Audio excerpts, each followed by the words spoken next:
Every Sunday after service, the fellowship hall filled with the sound of aluminum foil peeling back and serving spoons clinking against casserole dishes. Grandmothers who had been cooking since before dawn lined those long tables with everything they had. Oxtail stew sat next to someone's famous banana pudding. A slow-cooked neck bone platter held its place beside a towering sweet potato pie. Every dish told you exactly who made it because every woman in that church had her signature. By the late 1980s, those tables started getting shorter. Grocery stores changed what they carried. Younger cooks stopped learning the old recipes. Convenience foods replaced what used to take all Saturday night to prepare. Some of those dishes have not been served in a church basement in over 30 years. If you grew up tasting any of these, go ahead and hit subscribe because this is exactly where you belong. Here are 60 black church potluck dishes that disappeared after the 1980s. Nobody called it a rice bowl back then. It was just supper, the kind pulled together on a Thursday when the big church pot was days gone and the week had not been kind. Vienna sausages came in a small can that cost almost nothing, and in black households from the 1950s through the 1980s, that can was always on the shelf. You sliced the sausages thin, browned them until the edges crisped, then laid them over white rice with a pour of the canned liquid to make a thin, salty sauce. Some people added hot sauce, some folded a slice of white bread over the bowl. The whole thing took 10 minutes and tasted like being taken care of, even when the person who used to take care of you was no longer there. That is what those small cans held, not just protein, but a particular comfort that no proper recipe could explain to someone who did not grow up reaching for one on a long, quiet evening. Number 25, hot water cornbread pones. Forget the sweet yellow square that bakeries call cornbread now.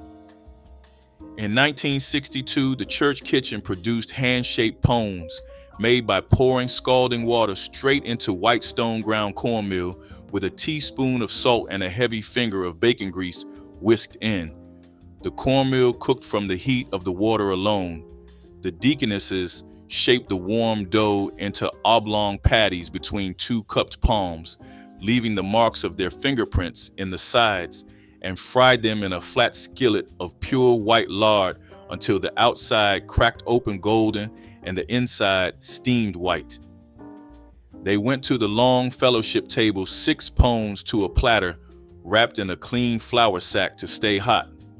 Crisp outside, soft as wet grits inside, they needed nothing but cold butter and the pot liquor from a pot of collard greens. By 1980, almost no Sunday school child in town had ever eaten one. Crackling cornbread arrived in cast iron and smelled like November.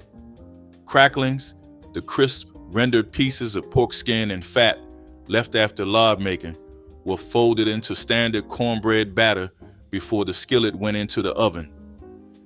The cracklings distributed through the bread as it baked, leaving pockets of salty, porky richness in every slice, the skin slightly chewier where it had softened in the batter. Lard rendering from hog killing was an annual fall event in rural black southern communities through the mid-20th century, and cracklings were its immediate byproduct, available in November when the weather turned cold enough for the process. The practice of incorporating rendered pork fat into grain-based breads reaches back into West African cooking traditions, where animal fat has long enriched otherwise plain starches. By the 1970s, as home hog killing faded, cracklings became harder to find fresh. The cornbread that replaced crackling cornbread was easier and missing something it could not name. Peach cobbler with hand-rolled crust arrived at church suppers in rectangular pans. Golden pastry bubbling with fruit juices that caramelized at edges while centers stayed tender. Fresh peaches were sliced during summer when abundant and cheap, tossed with sugar, cinnamon, nutmeg, and lemon juice before being covered with pastry dough rolled thin. The cobbler baked slowly until crust turned golden and peach filling thickened into syrup pooling in corners, creating bites ranging from crispy edges to fruit-soaked centers. Churchwomen made these in home kitchens early Sunday morning, timing baking so dessert was slightly warm when served. Peaches in season cost little at roadside stands, with bruised fruit perfect since it would be cooked down anyway. The dish represented summer abundance and preserving seasonal fruit, with families often canning peaches for year-round cobblers. Children lined up eagerly, hoping for corner pieces with extra crust, while adults savored the combination that tasted like celebration. Salmon croquettes were a Friday staple in African-American church kitchens, where canned salmon transformed into golden, crispy patties, feeding the faithful during Lenten seasons. Church mothers mixed salmon with sautéed onions, eggs, cracker crumbs, and seasonings, shaping mixture into oval patties before frying until exterior turned crackling brown. The inside remained moist, with salmon's richness enhanced by onion. These croquettes appeared at fish fry fundraisers and Friday night suppers when meat was avoided. Canned salmon was economical yet nutritious, providing protein without requiring fresh fish many communities could not access. Salmon croquettes represented practicality and tradition, their golden crust beloved across generations until convenience foods replaced handmade versions. Red rice carried gula geechee tradition directly into African-American church fellowship halls throughout the coastal South. Church mothers prepared it by cooking long-grain rice with tomatoes, bacon drippings, onions, and spices until each grain turned that distinctive reddish hue. Tomatoes broke down during cooking, infusing rice with tangy sweetness, while bacon fat added richness.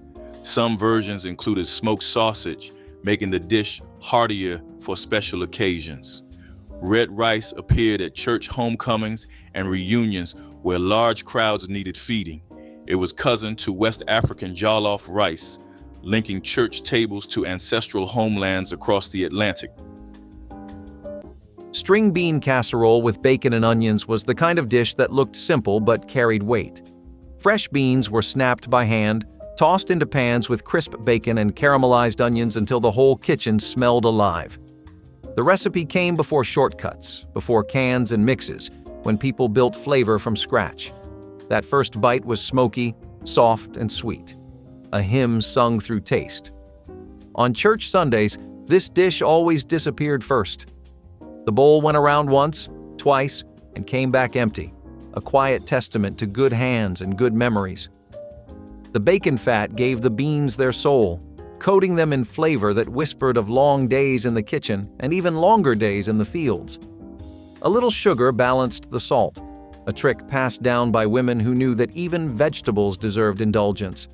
It was a dish that spoke softly but stayed with you, proof that the simplest foods could feel the richest. Okra crossed the Atlantic in the braids and pockets of enslaved West Africans. The Igbo called it okwuru, and it was one of the few seeds that survived the Middle Passage. By the 1940s, tomato and okra stew was a summer staple at black church suppers across the Deep South. The okra was sliced thick and fried first in bacon grease until the slime cooked out and the edges crisped. Then came the tomatoes, fresh in July, canned in winter, with onion, garlic, and a pinch of sugar to cut the acid. It went over white rice, and the bowls came back empty. The secret was timing. Okra had to hit the hot grease alone first, or it turned the whole pot stringy. You learned that by watching, not reading. Church gardens in Alabama and Georgia grew the okra alongside the tomatoes, and the women who tended those gardens stirred the pot.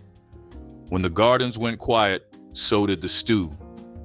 Giblet gravy poured over everything at black church Christmas dinners, its rich brown color and complex flavor elevating even the simplest dishes into something special. The gravy began with the giblets, heart, liver, and gizzard, simmered in broth with onions, celery, and bay leaves until tender enough to chop fine. The cooking liquid became the base, thickened with a roux of flour and pan drippings from whatever meat had been roasted that day. Church mothers stirred constantly to prevent lumps, adjusting seasoning with salt, pepper, and sometimes a splash of Worcestershire sauce for depth. The chopped giblets were stirred back in, adding texture and concentrated flavor to every ladleful. This gravy tied the entire Christmas plate together, poured over cornbread dressing, rice, and sliced turkey or ham alike. Nothing was wasted in its making, and nothing on the plate was considered complete without it. Giblet gravy represented the philosophy of Black Southern cooking. Use everything, waste nothing, and make it delicious. Sweet tea with mint cooled long afternoons with a gentle sweetness and a refreshing herbal lift. Strong black tea was brewed and sweetened while still hot, so the sugar dissolved completely. Fresh sprigs of garden mint were added as the tea chilled, releasing a fragrance that filled the kitchen. Poured over ice, it offered relief from summer heat and paired perfectly with savory dishes. Families kept pitchers ready in the icebox for guests and children running in from play. Sweet tea with mint became more than a drink. It was a symbol of welcome and shared comfort. A simple pleasure that defined warm Southern hospitality in every cool sip. Fried bologna sandwiches were the working family's delicacy, simple yet unforgettable. A slice of bologna hit the skillet with a pop, curling up at the edges as it browned. Some folks cut a small X in the center to keep it flat, while others let it bubble proudly in the middle. The smell was savory, smoky, and enough to draw kids from every corner of the house. Served between two slices of white bread with mustard or mayonnaise, it became a warm, satisfying meal. It was the kind of sandwich you could make in minutes after a long day, but it tasted like something far more special. In neighborhoods across the South and city blocks up north, this quick bite became a comfort food that never really left. It was proof that nostalgia could be fried right into a pan and served up with pride. Many added cheese when payday came or a fried egg for extra richness, but even plain, it hit the spot every time. The first bite was always hot and salty, the bread soft and buttery at the edges. It was cheap, sure, but it tasted like victory at the end of a long week. That sizzle in the pan sounded like hope, fast, familiar, and enough to make a whole family smile. Pineapple upside-down cake was pure Sunday sunshine baked in a skillet. Mama would melt butter and brown sugar first, letting it bubble just enough to coat the bottom before laying perfect golden rings of pineapple in place. A bright red cherry sat in the center of each ring, like jewels in a crown. The batter poured on top was thick and sweet, sealing the fruit in a sugary glaze that caramelized as it baked. When it flipped out of the pan, everyone held their breath until it landed, glistening, golden, and smelling like heaven. The cake was soft and airy, the fruit sticky and rich, a dance of sweet and tart that no one could resist. Served warm with a dollop of cream, it was the definition of show-stopping simplicity. You could taste the pride in every bite, proof that beauty could rise out of everyday things. Pineapple upside-down cake was more than dessert. It was an event. Families made it to celebrate, to impress, or simply to make Sunday feel extra sweet. The first slice always drew applause, the last one quiet sighs. It was the kind of dessert that made an ordinary meal feel like a moment worth remembering. Number 14, liver and onions for one. She bought a single thin slice of beef liver from the meat counter on Springfield Avenue in Newark in 1980 for 30 cents because organ meat was still the cheapest protein in the case and most younger folks would not touch it. The liver went into a small bowl of evaporated milk for 30 minutes to draw out the bitter while she sliced a large yellow onion paper thin on the cutting board her sister had given her in 1962. She melted a spoon of lard in a black skillet, soft cooked the onions over low flame until they were sweet, sticky, and the color of an old penny, then pushed them aside and seared the floured liver in the same pan for 2 minutes aside. Salt, black pepper, a dash of Worcestershire from a small bottle that had lived in her cupboard since the Carter years. She slid the whole skillet onto a plate over a slice of white bread to catch the drippings, and the bread was as good as the meat by the time she finished eating. That mattered. Number 16, ash cake. Before there were ovens in most rural homes, there was fire. Ash cake was cornmeal dough shaped by hand, wrapped in dampened cabbage leaves or corn husks, and buried directly in the hot ashes of a hearth fire. It baked slowly from all sides. When it was pulled out and the leaves peeled away, the outside was dark and smoky, and the inside was dense and steaming. The method was ancient.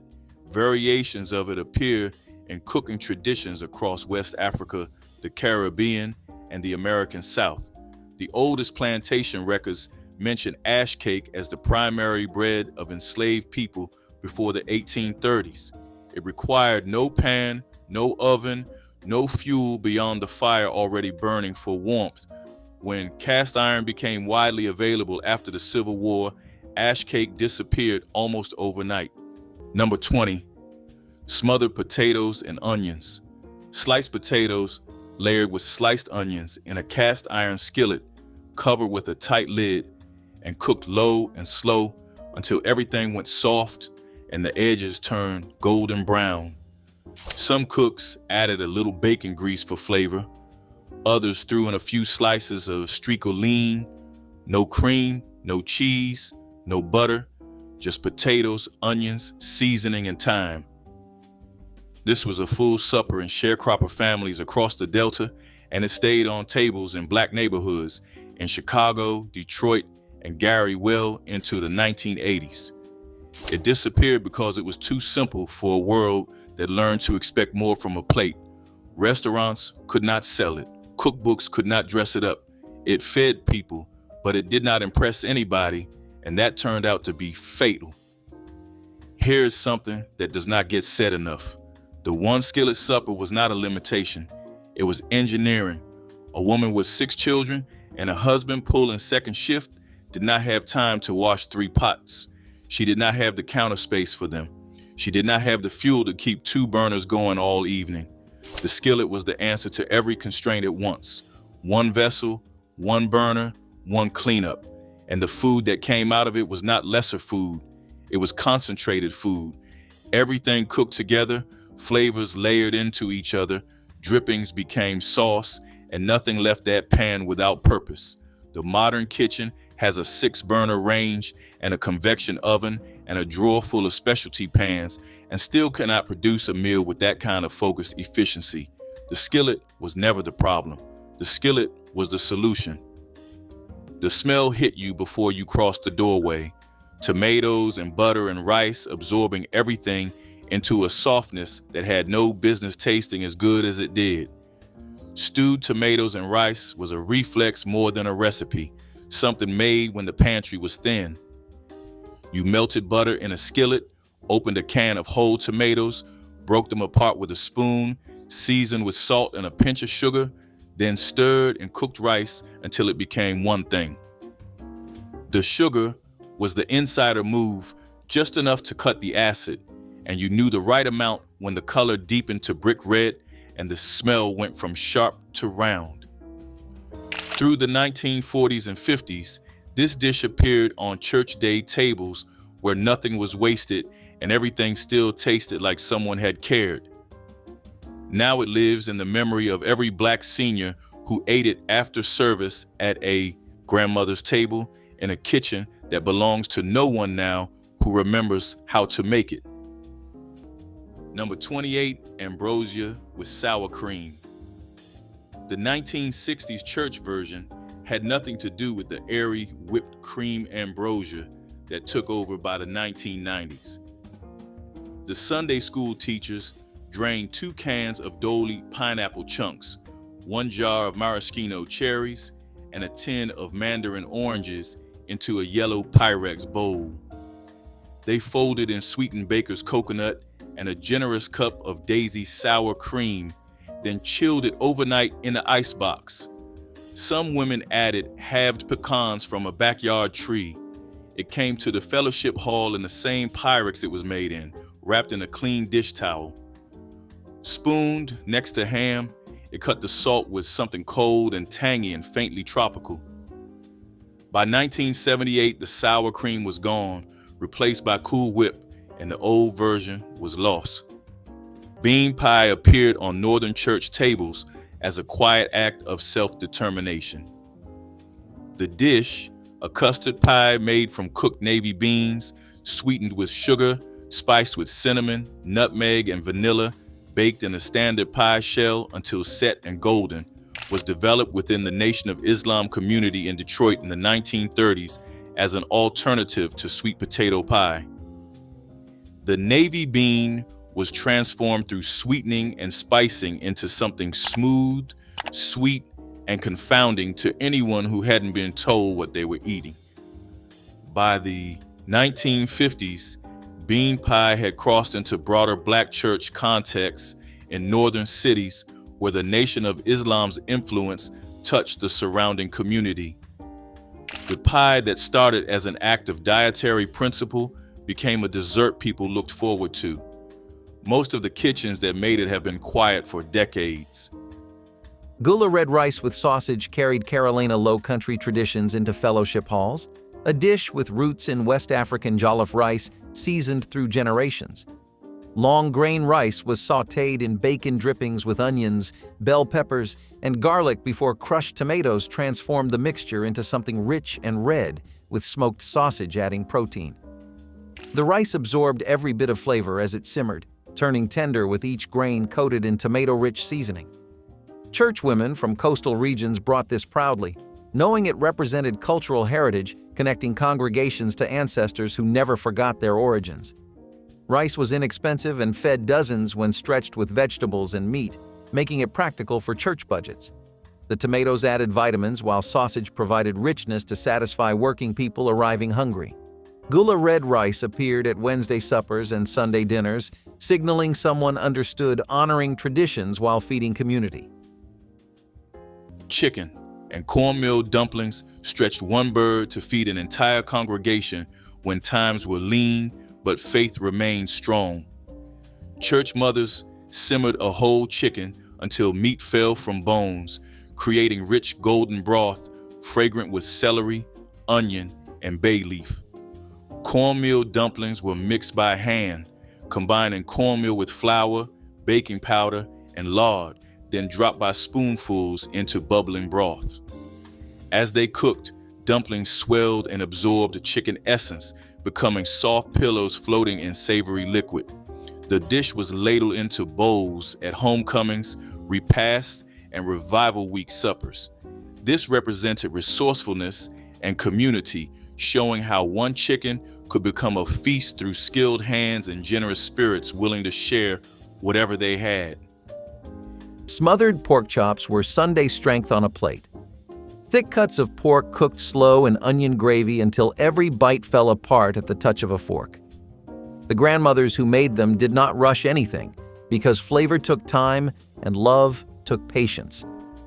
They browned the chops in cast-iron skillets that had seen decades of dinners, letting the sizzle mark the start of the feast. Then came the onions, sliced thin, fried golden, and stirred with broth and flour until the whole kitchen smelled like home. Those pans were never washed too hard because that seasoning was history. By the time the chops were done, the gravy had turned deep and glossy, clinging to rice, biscuits, or whatever was served beside it. Folks lined up early at the church table for this dish, knowing it would be gone before the choir even finished their song. It was not fancy food, it was memory food, the kind that reminded you who raised you and how much care could live inside one skillet. Even now, if you ever smell that rich gravy cooking, it feels like stepping back into a kitchen where laughter and faith never ran out. If the punch was what the children came for, the pig feet stew was what the old folks would not leave without. The feet that butchers threw into the scrap bin in the 1930s and 40s were hauled home for pennies by women who understood what slow heat and vinegar could do to cartilage. Scrubbed, split, and simmered for hours, with potatoes, onions, bay leaves, and a heavy pour of apple cider vinegar, the connective tissue broke down until the broth turned thick as gravy.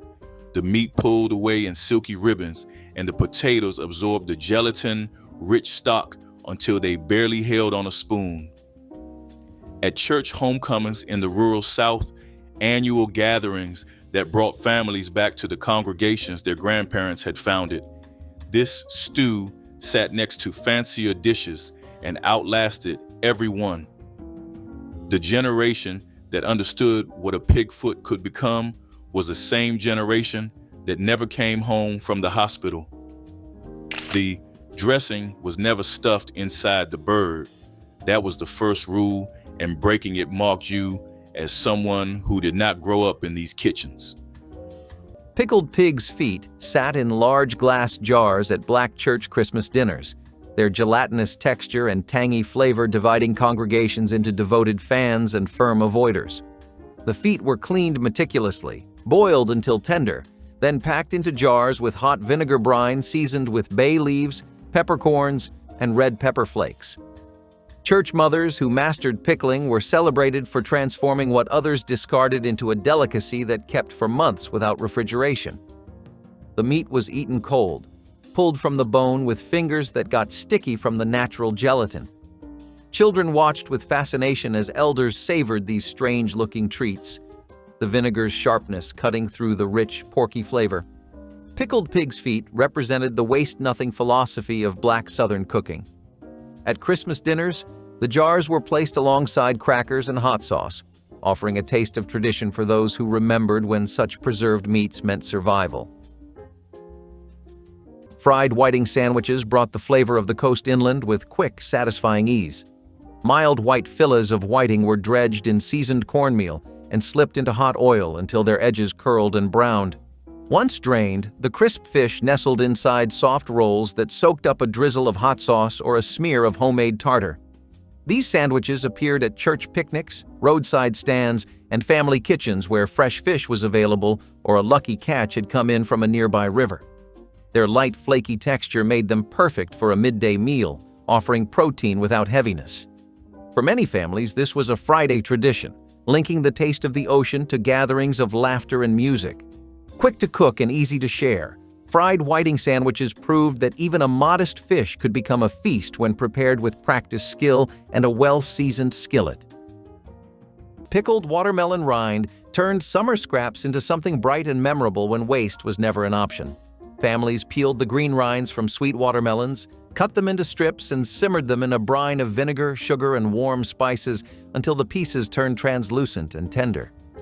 The finished pickles carried a gentle sweetness with a tart kick that balanced fried fish or smoky barbecued pork.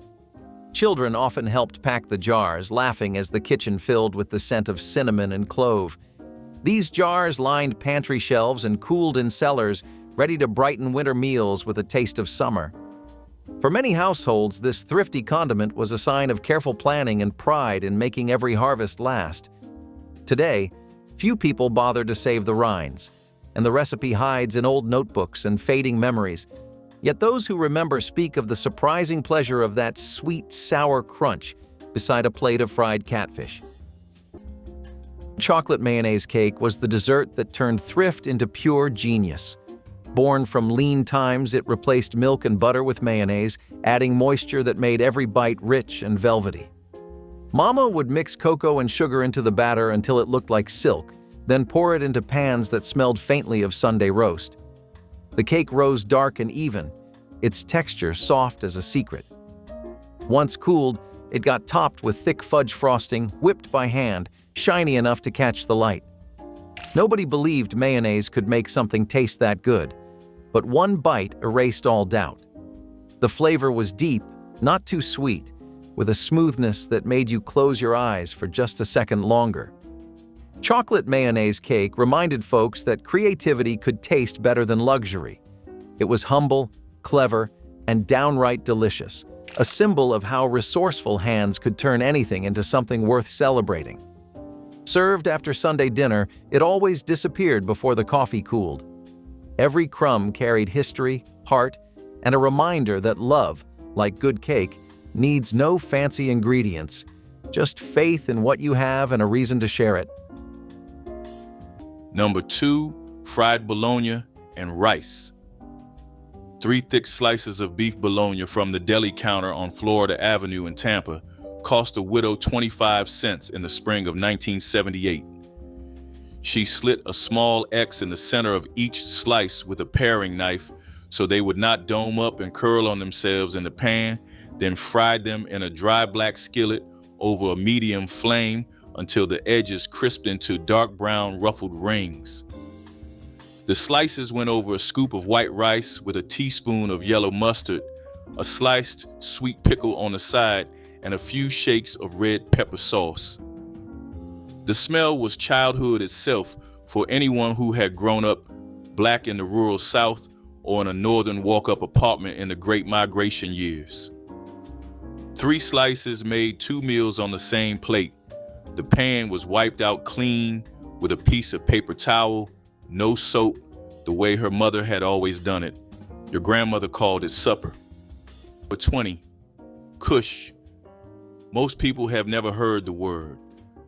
Kush was yesterday's cornbread, crumbled into a skillet with a little bacon grease and fried until crispy on the outside.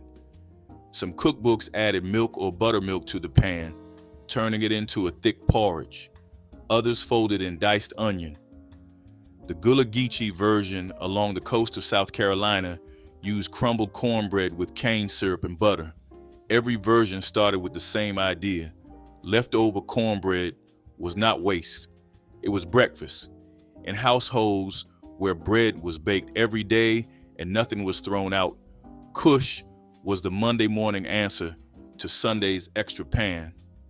The name may trace back to couscous, carried from West Africa and adapted with the grains available here. By the 1970s, when sliced white bread and boxed cereal took over the morning table, Kush lost its reason to exist. Every recipe so far shares something in common. They require no trip to a store, no brand name, no packaging. Cracklings came from the hog you raised. Tomatoes came from the garden you kept. Poke grew in the ditch beside the road. Cornbread left over from last night became tomorrow's breakfast without anyone calling it a recipe. The entire system was built on what was already there, and that is exactly why the modern food industry had no use for it. You cannot sell a woman what she already grows, kills, preserves, and cooks from memory. The only way to replace her food was to make her children forget she ever knew how to make it. This is where the story reaches further back than the country itself. Number 17, fried canned corned beef. A can of corned beef turned out onto a cutting board, sliced thick and fried in a skillet until the outside crisped and the salty inside stayed soft. Corned beef was a government commodity food distributed to low-income families throughout the 1950s and 1960s through the Surplus Food Program. In Black households across the South and in Great Migration cities from Chicago to Philadelphia, it was fried crisp and served with white rice or pressed between 2 slices of white bread with mustard. The can cost pennies. The supper took 10 minutes from pantry to plate. When commodity food programs shifted away from canned goods and fresh meat programs took their place, the canned corned beef disappeared from pantries, and the skillet supper it anchored went with it. What started as a can of pink salmon and a sleeve of saltine crackers ended up being the dish people talked about on the drive home from service.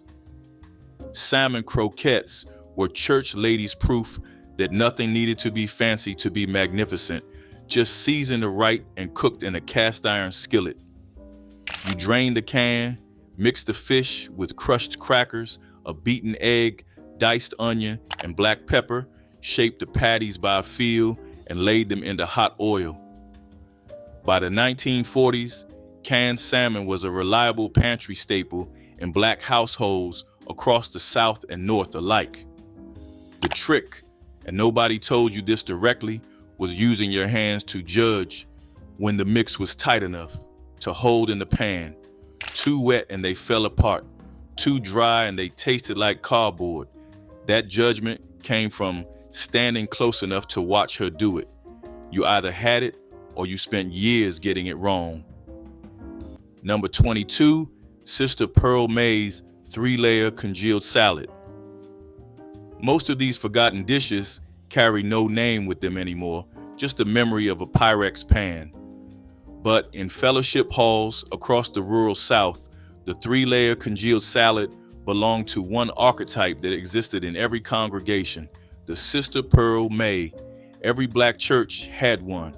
She sat fourth pew on the left, ran the women's auxiliary, and brought the same Pyrex 9x13 pan every fifth Sunday from about 1959 to 1971.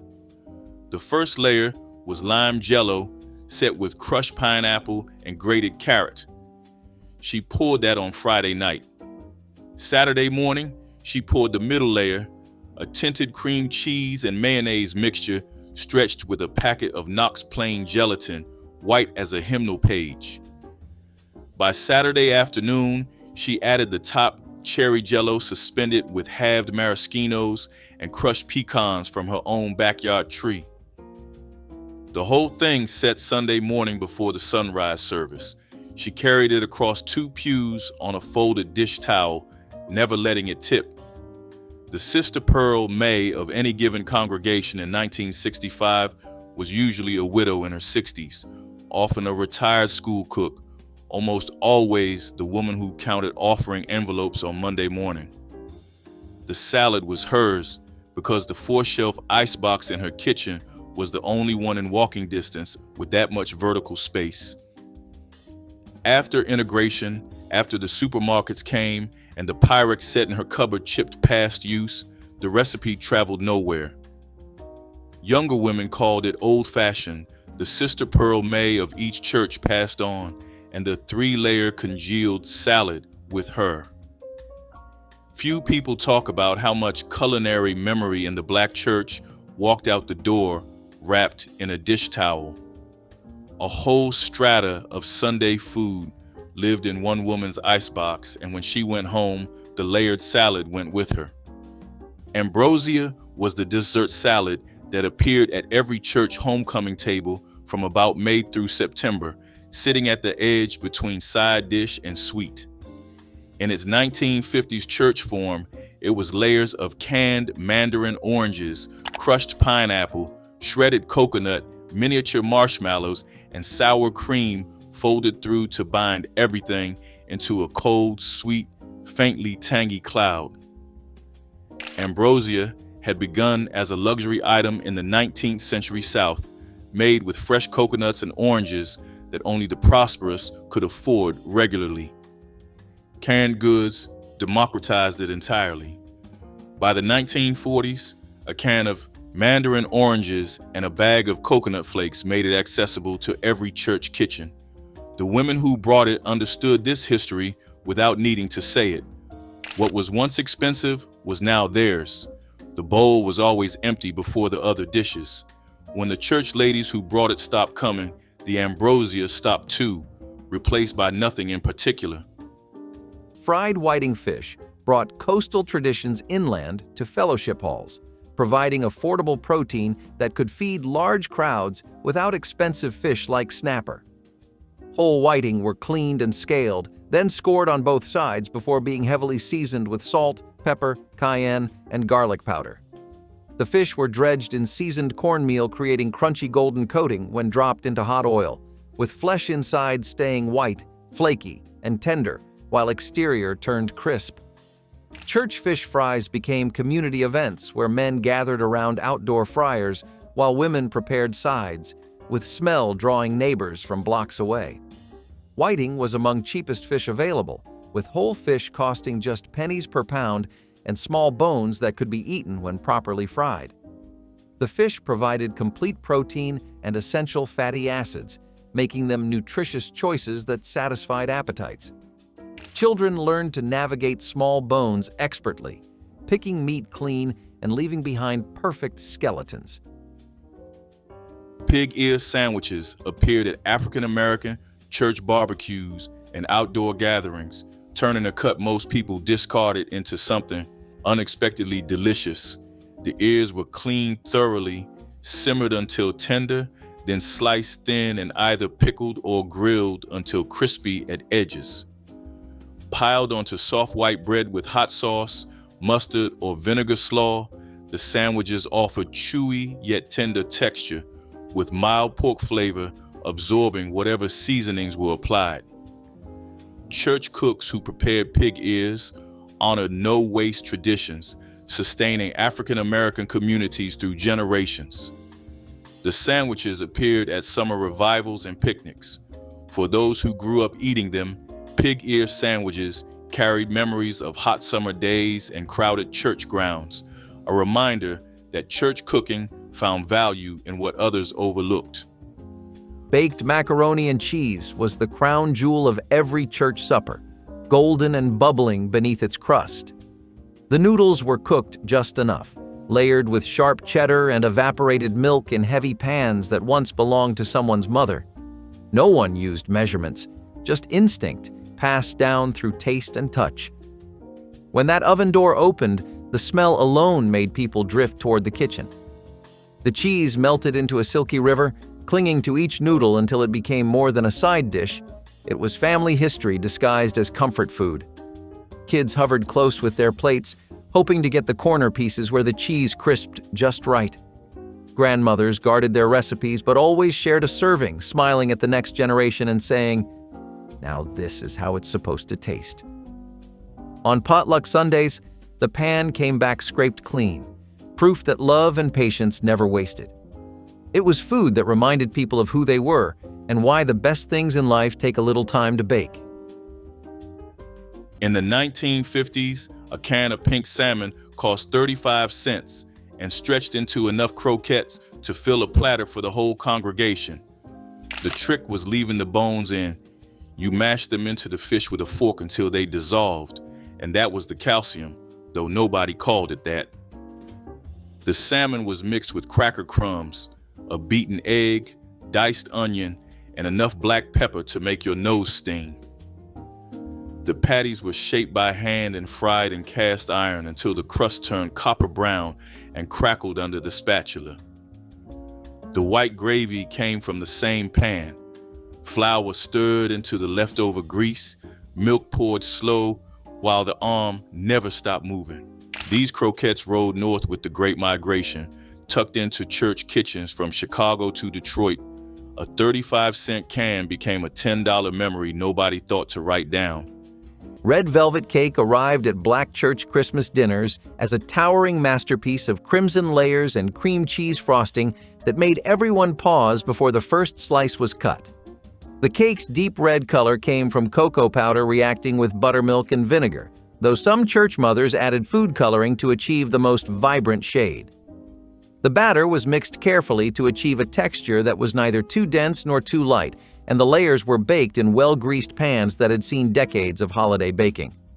Cream cheese frosting, tangy and sweet, was spread generously between layers and across the entire cake, sometimes decorated with pecans or coconut flakes. The cake was often displayed prominently on a cake stand, its beauty admired before anyone dared to cut into it. Children stared at the red layers with wonder, and adults remembered their own mothers and grandmothers making this same cake for generations. Red velvet was celebration itself, made visible. Chess squares, often called butter bars, were the kind of sweet that disappeared from a platter before anyone finished setting the table. A simple crust of flour, butter, and sugar was pressed into a pan, then topped with a rich mixture of cream cheese, eggs, and more butter whipped with sugar until silky. Baked until golden, the top formed a delicate, crackly crust that gave way to a gooey center so sweet it almost demanded a second helping. These squares were easy to slice into tidy portions, perfect for school bake sales, Sunday socials, or a quick treat after dinner. Their buttery aroma filled the house and signaled comfort to everyone who walked through the door. Even after cooling, the bars held their soft texture, making them ideal for carrying to picnics or potlucks. Chess squares reminded families that a few everyday ingredients could produce something decadent, and their enduring popularity spoke to the simple joy of sharing a dessert that felt both homemade and just a little bit indulgent at the same time. Number 21, fried chicken. Every woman had her own fried chicken, and no two batches tasted alike. A woman in Memphis kept her seasoning mix in a coffee can on top of the refrigerator. She soaked the chicken in buttermilk overnight and dredged each piece through seasoned flour, measured by the shake of her wrist and nothing else. The skillet's oil had to be exactly the right temperature, and she tested it by dropping a pinch of flour into the grease. If it sizzled and floated, the oil was ready. No thermometer, no timer. She stood at that stove and turned each piece exactly once, and she knew it was done by the sound of the sizzle, not by any clock on the wall. If you have ever walked into a kitchen where fried chicken was cooling on the counter wrapped in foil, you know what Sunday smelled like. That smell was the whole sermon. Here is what made her timing right. Every pan was different. Every batch of oil was different. She compensated without thinking about it. Caramel cake was the showstopper of every Sunday table, a golden beauty that looked like celebration and tasted like devotion. Mama would stand by the stove, stirring sugar and butter until it turned just the right shade of amber, never letting it burn. The caramel frosting had to be watched, whispered to, and poured at the perfect moment. Too soon, and it ran thin. Too late, and it stiffened like candy. But when she got it right, it draped over soft yellow layers like satin. The cake was tender, buttery, and rich enough to make conversation stop mid-sentence. Folks cut it carefully, as though it might disappear if handled wrong. The sweetness clung to your teeth, the flavor to your heart. Caramel cake was not just dessert. It was a skill, a tradition, a gift that proved patience could taste like perfection. It was the dessert everyone waited for and nobody refused. Long after the plates were empty, people still talked about that frosting, shiny as glass and sweet as memory. It was a labor of love and proof that the best things in life take time, attention, and a steady hand stirred by care. Number 18, hoe cake with cane syrup. Cornmeal, hot water, a shake of salt, and a flat pan over a low flame. That was the whole recipe. A widow in Macon, Georgia in 1980 made hoe cakes the way the people in the field used to make them on the blade of a hoe held over coals. She poured the batter thin so each cake was about the size of her hand, browned each side until it crisped at the edges, then stacked 3 on a saucer. The cane syrup came out of a small Steen's can she had nursed for 2 months. She poured a slow puddle of dark syrup over the top cake and ate them with a fork at the kitchen table, alone with the radio on low-playing gospel from WIBB. The whole supper cost about 12 cents. 3 hoe cakes filled her up better than a fast food sandwich, and the syrup gave her enough sugar to make it to morning without the shakes. It was a hug in a bowl. Molasses pulled candy. Sugar was expensive, molasses was not. The candy recipe that appeared most often in the old cookbooks was molasses pulled candy. Molasses boiled with a little vinegar and butter until it reached the hard, cracked stage, then pulled by hand while it cooled. Pulling was the work. 2 people stood across from each other, stretching the hot rope of candy until it turned from dark brown to pale gold. Children watched from the kitchen table. The pulling changed the texture from sticky to brittle, and when it cooled enough, it was cut into small pieces and wrapped in wax paper. The kitchen smelled like burnt sugar for the rest of the night. It was the only candy most rural Black children ever tasted outside of Christmas, and most of them remember the pulling more than the eating. Number 23, pan-fried Spam. Before Spam became an internet punchline, it was a pantry staple in working-class Black kitchens from the 1940s through the 1980s. Sliced into rectangles a 1/4 inch thick, fried in its own rendered fat until the edges turned crisp and dark brown, and the kitchen filled with that unmistakable salty, porky smell. Served with white rice and a generous pour of Louisiana hot sauce. Hormel introduced Spam in 1937, and the United States military made it famous during the Second World War, shipping millions of cans to soldiers overseas. After the war, it stayed in the South because it was shelf-stable, affordable, and it stretched. One 12-ounce can fed 3 people if you cut the slices thin enough and fried them right. The moment fresh meat prices dropped and home refrigerators got bigger, Spam lost its reason to sit on the pantry shelf, and the Skillet supper it anchored went with it. Before the stewed tomatoes made it to the table, something older was already being drawn off the greens. Pot liquor, the dark, smoky broth left behind after a long cook. The liquid the older women always set aside before anything else was touched. Pot liquor soup needed almost nothing. The broth itself, a pinch of red pepper flakes, and a scrap of fatback or smoked turkey neck that had been simmering in the original pot since morning. In communities across the rural South from the 1930s onward, pot liquor was understood as medicine as much as food, rich in iron, folate, and potassium leached from the greens, and it was given to sick children and nursing mothers long before it was ladled out as supper for adults at the table. The unwritten rule was absolute. You never poured it down the drain. If you poured off the pot liquor, you had missed the point of a pot of greens. Some elders drank it straight from a mug. Others crumbled cornbread in and ate it slow. Not a drop left that kitchen without purpose. Number 30, tomato aspic salad. Nothing tells you 1965 was a different country, quite like a quivering red mold of tomato juice unmolded onto a glass plate at a Sunday potluck. The church mothers made it the night before, dissolving plain Knox gelatin into a saucepan of V8 and Worcestershire, folding in chopped celery, green pepper, and 1 diced hard-boiled egg. They poured the whole thing into a fluted ring mold borrowed from the women's auxiliary. By Sunday morning, it had set firm enough to slice.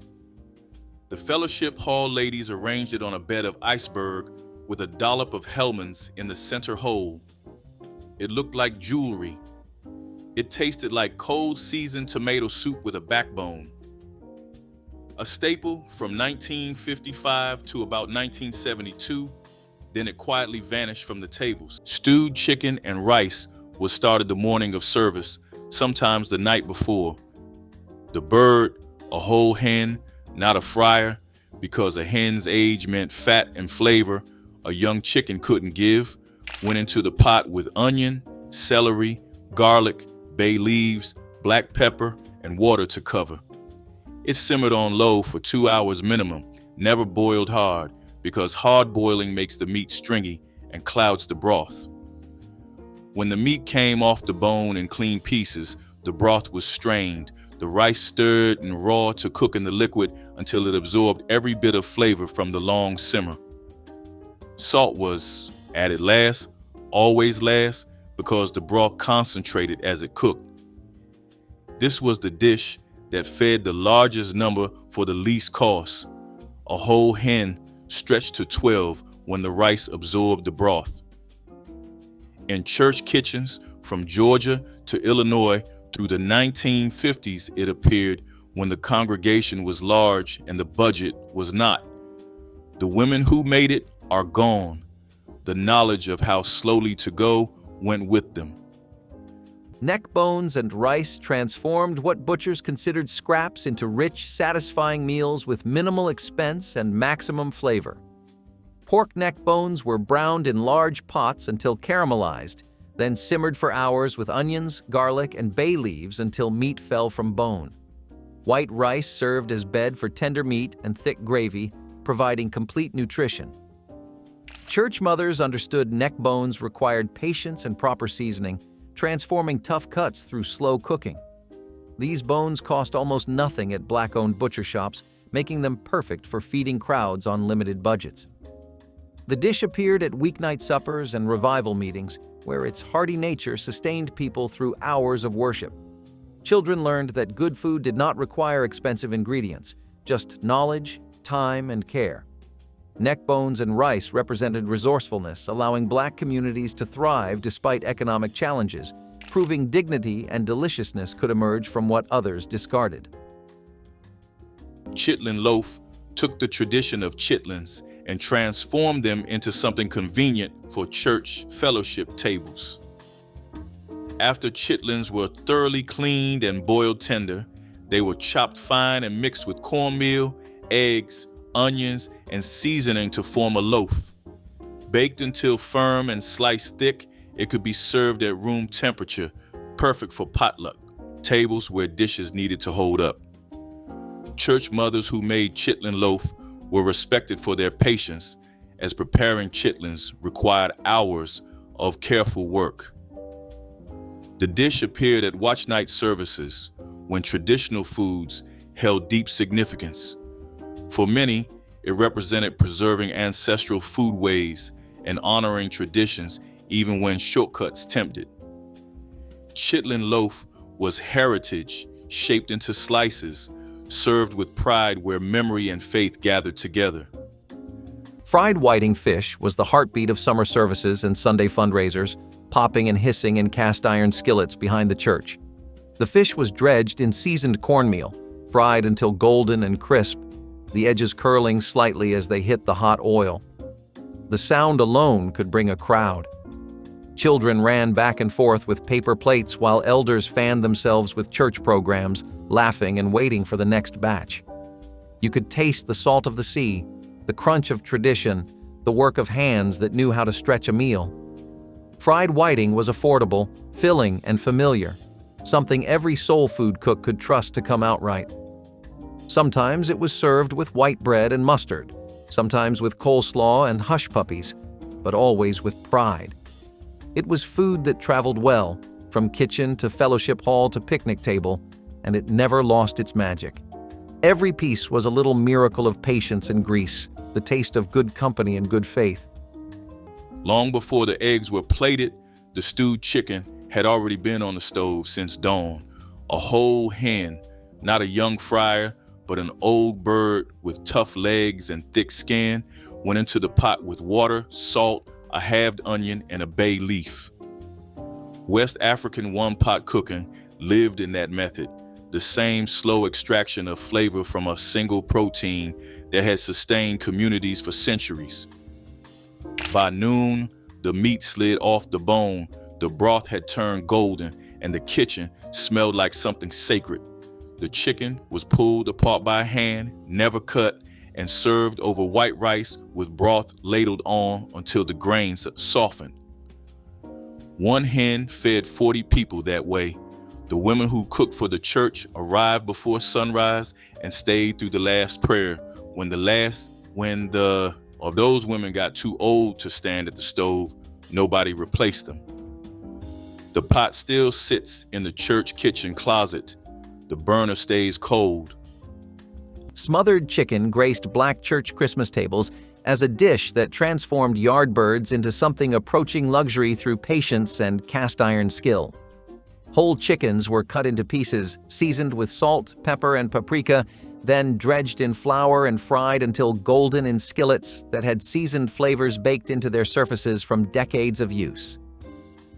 The magic happened next. The chicken was returned to the skillet with sautéed onions covered with broth and simmered slowly until the meat became fall-apart tender. The gravy that formed was rich and golden, thickened naturally by the flour coating and rendered chicken fat.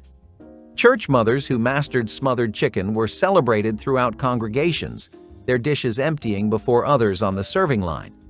Served over rice or alongside cornbread for sopping, this dish proved that Southern cooking was about transformation, taking simple ingredients and elevating them through time and love into something unforgettable.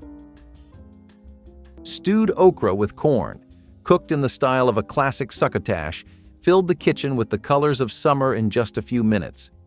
Fresh okra sliced thin joined golden kernels of corn, diced peppers, and sweet onions in a sizzling pan of butter.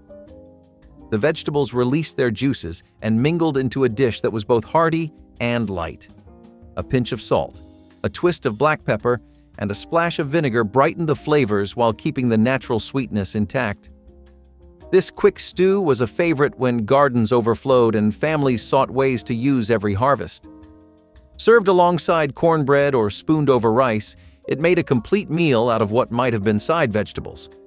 Children enjoyed the tender bites of corn, while elders praised the silky okra for its gentle flavor and rich nutrients. Stewed okra with corn captured the essence of warm days and generous soil in every spoonful. Number 4, bread pudding.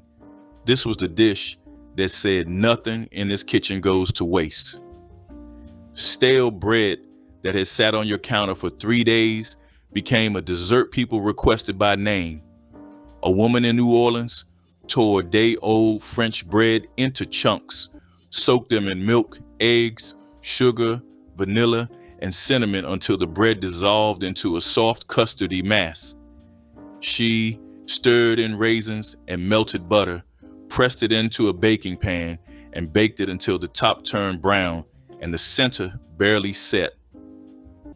The whiskey sauce came after, made with butter, powdered sugar, and a heavy pour of bourbon she did not measure and did not apologize for.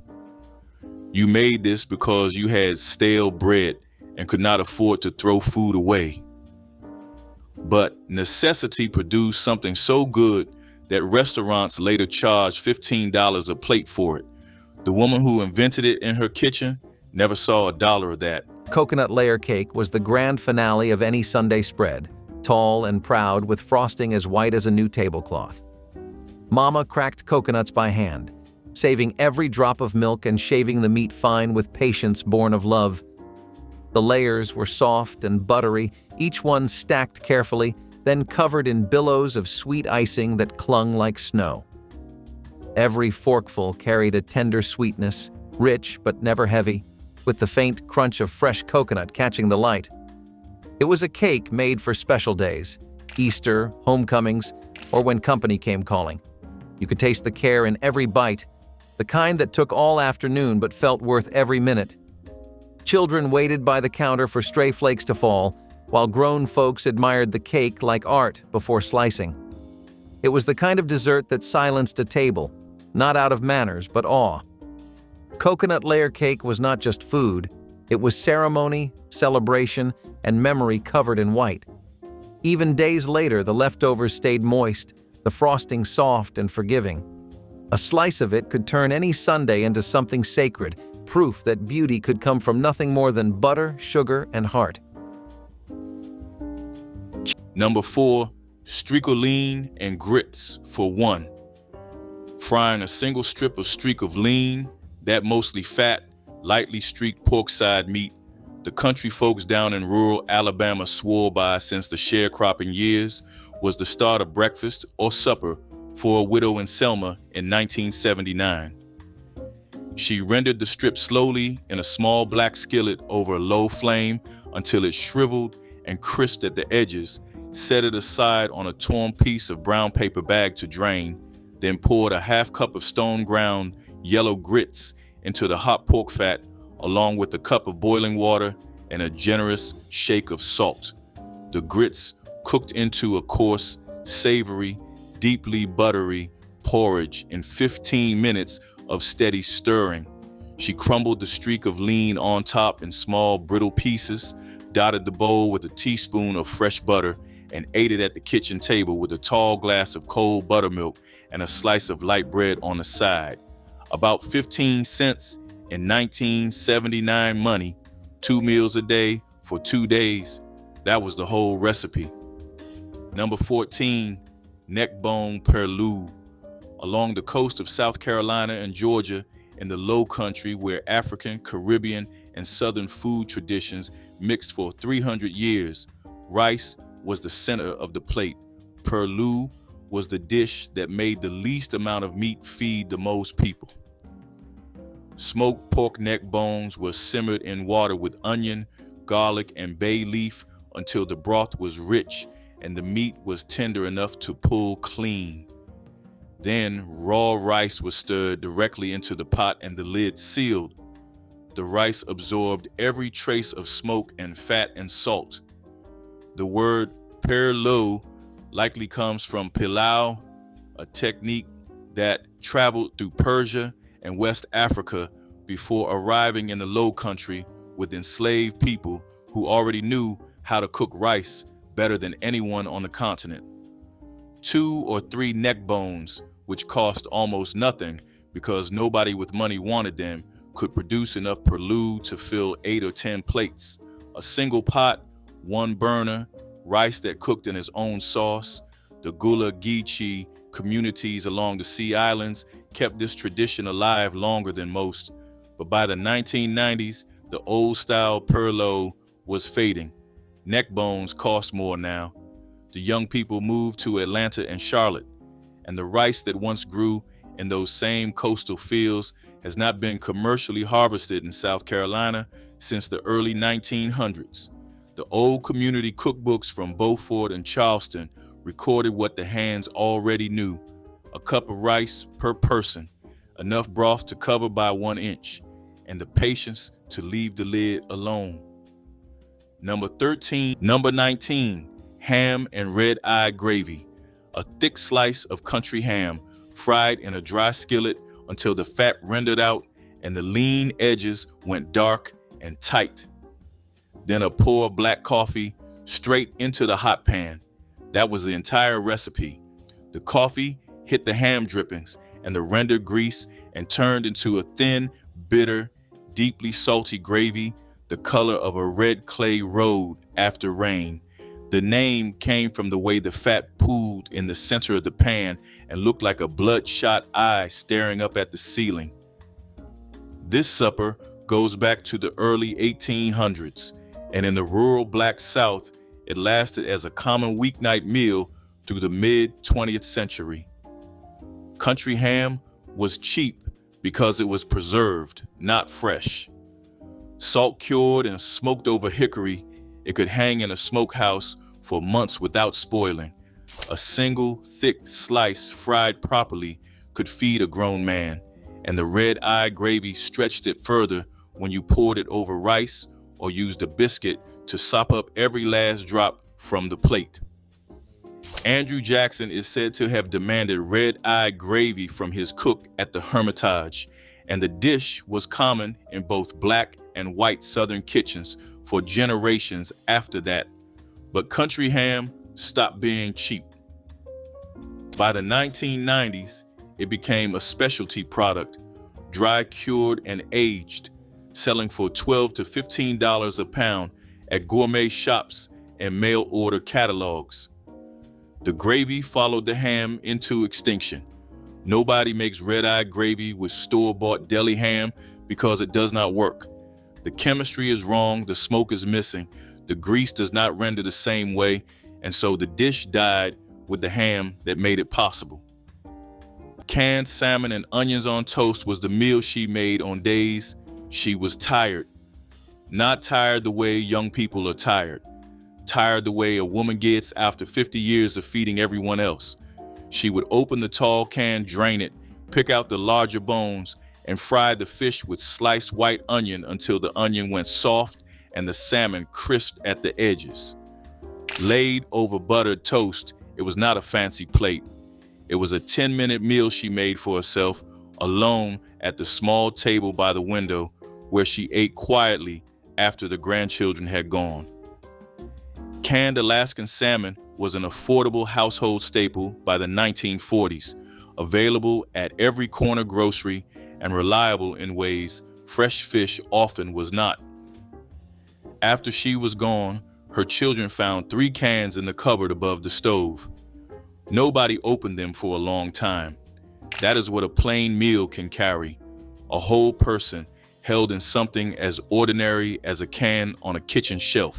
Time equals 1 second / greater than in the weeks before the first frost, when fields were still giving.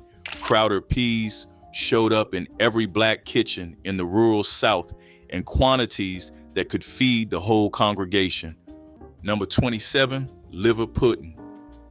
Up through about 1968, a slab of cold liver pudding showed up on every Carolina church potluck table, sliced thick and laid out on saltines with hot sauce. The deacons made it from pork liver, head meat, cornmeal, sage, and black pepper, cooked down in a tall stock pot for half a Saturday, then poured into loaf pans to set in the spring house. A pound cost about 30 cents at the country market. The young ushers ate it cold straight off the cracker. The elders fried it in slices.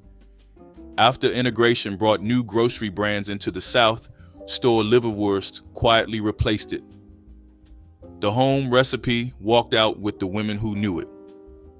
But years before that rice pot reached its full simmer, the cornbread dressing had already claimed the big roasting pan and the place of honor on the harvest table. Cornbread dressing was baked in its own pan, made from crumbled cornbread, mixed with biscuit crumbs, sautéed celery and onion, sage, poultry seasoning, eggs, black pepper, and enough chicken broth to make the mixture wet but not soupy. The ratio of cornbread to biscuit was the secret variable. Some women used all cornbread, some mixed it half and half, and neither group believed the other was doing it correctly. In Black Southern church kitchens, through the 1950s, dressing appeared at Thanksgiving, Christmas, Homecoming Sunday, and any gathering significant enough to warrant a full spread. The woman who made the dressing held a specific position at the table. The pan is gone. The position went with her. Sweet potato pie with nutmeg was the signature dessert distinguishing African American church suppers, a pie so beloved that families guarded recipes and church mothers competed silently. Sweet potatoes were roasted until tender, then mashed smooth and mixed with eggs, evaporated milk, brown sugar, butter, vanilla, cinnamon, and generous nutmeg that gave filling its distinctive warmth. The mixture was poured into flaky crusts and baked until filling set firm, but remained creamy, with tops developing slight sheen. Churchwomen made multiple pies for every supper, knowing sweet potato pie would disappear quickly. Sweet potatoes were inexpensive year-round and stored well in pantries, making them practical for feeding dozens. The pie represented African American culinary tradition at its finest, with roots tracing to West African yam preparations. Children grew up knowing sweet potato pie was superior to pumpkin pie, understanding this was their dessert, their tradition, their taste of home. Smothered cabbage with ham hocks turned simple ingredients into something the entire congregation looked forward to all week. Church mothers simmered ham hocks until meat became tender and broth turned rich with smoky flavor.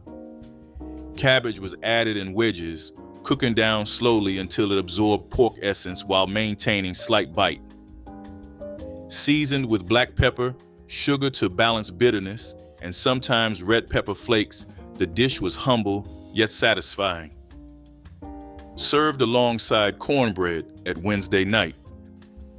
Suppers, smothered cabbage, provided nutrition and comfort while stretching modest ingredients. The dish represented generations of knowledge about coaxing maximum flavor from minimal resources. Though cabbage remains common, this slow-cooked preparation has largely disappeared, replaced by quicker methods. Okra and tomato stew was the soul of summer on a spoon. The okra simmered down in ripe tomatoes until it turned silky and thick, with peppers and onions joining the mix. It was a dish that knew patience, slow-cooked until every flavor came together like harmony in a choir. The stew was spooned over rice, the juice soaking in just enough to warm you from the inside out. It told the story of fields, faith, and family, of making something rich from what the earth freely gave. Each bowl tasted like history preserved and love made visible. It was the kind of food that drew people close, that made you linger at the table just a little longer. The tang of the tomatoes met the earthiness of the okra, and together they sang of home. A little spice woke it up, but the comfort always remained. Even when the pot was scraped clean, The scent clung to the air, humble, wholesome, and full of grace. The name came from Laugh-In, but the cake belonged to the church. Sock It to Me cake appeared in the mid-1960s when Duncan Hines printed the recipe on their butter cake mix box, and within a year, it was on every fellowship hall dessert table from Memphis to Baltimore. The genius was the cinnamon pecan ribbon through the center, brown sugar, chopped pecans, and cinnamon swirled into the batter before baking, so when you cut a slice, the dark veins spiraled through the golden crumb. Sour cream made it dense and moist.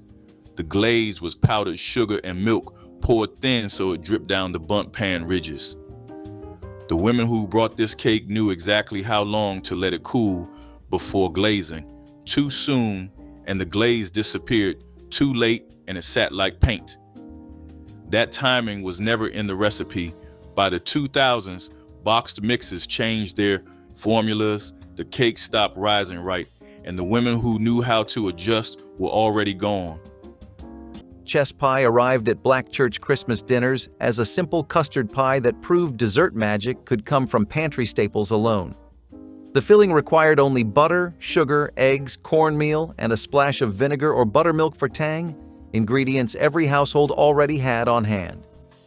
Church mothers mixed these simple components into a batter that baked into a dense, sweet filling with a slightly caramelized top and a texture somewhere between custard and candy.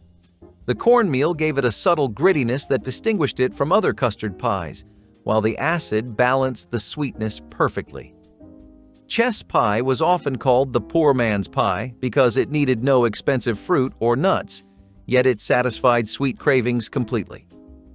The origin of its name remained mysterious. Some claimed it came from cheese pie mispronounced, others from chest pie because it kept well in pie chests. Whatever the name's origin, chess pie represented the genius of making abundance from scarcity. Angel food cake with fresh berries was the picture of lightness, a dessert that seemed to float off the plate. Egg whites were whipped to soft peaks and folded with sugar and flour until airy and smooth. Baked in a tall pan, the cake cooled upside down to keep its delicate texture. Slices were topped with sugared strawberries or blackberries whose juices trickled into the sponge, creating a sweet contrast to the subtle cake. Families served it for birthdays, weddings, or simply as a bright finish to a hearty Sunday supper. Its gentle sweetness made it a favorite among those who preferred desserts that felt almost weightless. Angel food cake with fresh berries turned a handful of simple ingredients into an elegant treat that captured the taste of celebration and the beauty of seasonal fruit.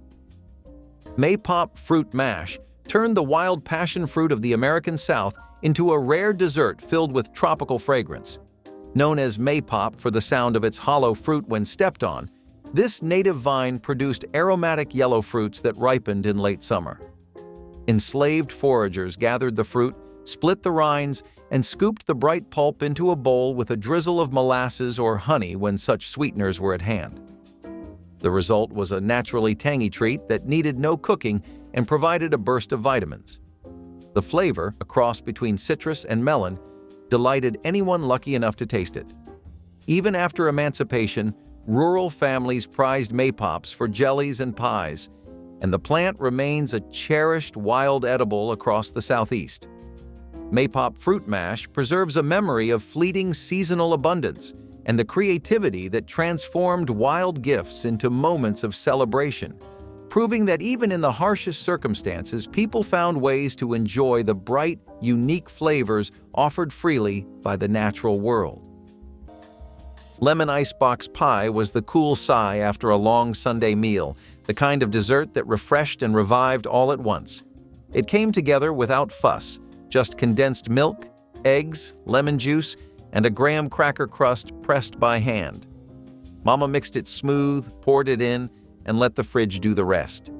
No oven, no rush, just patience and chill. The pie set firm overnight, so by the next afternoon it sliced clean and gleamed like sunshine on a plate. Tart enough to wake you up, sweet enough to keep you coming back, it was balance made edible. The first bite hit sharp, then melted soft and silky, folks would sneak spoonfuls before dinner, claiming to just test it, but everyone knew better.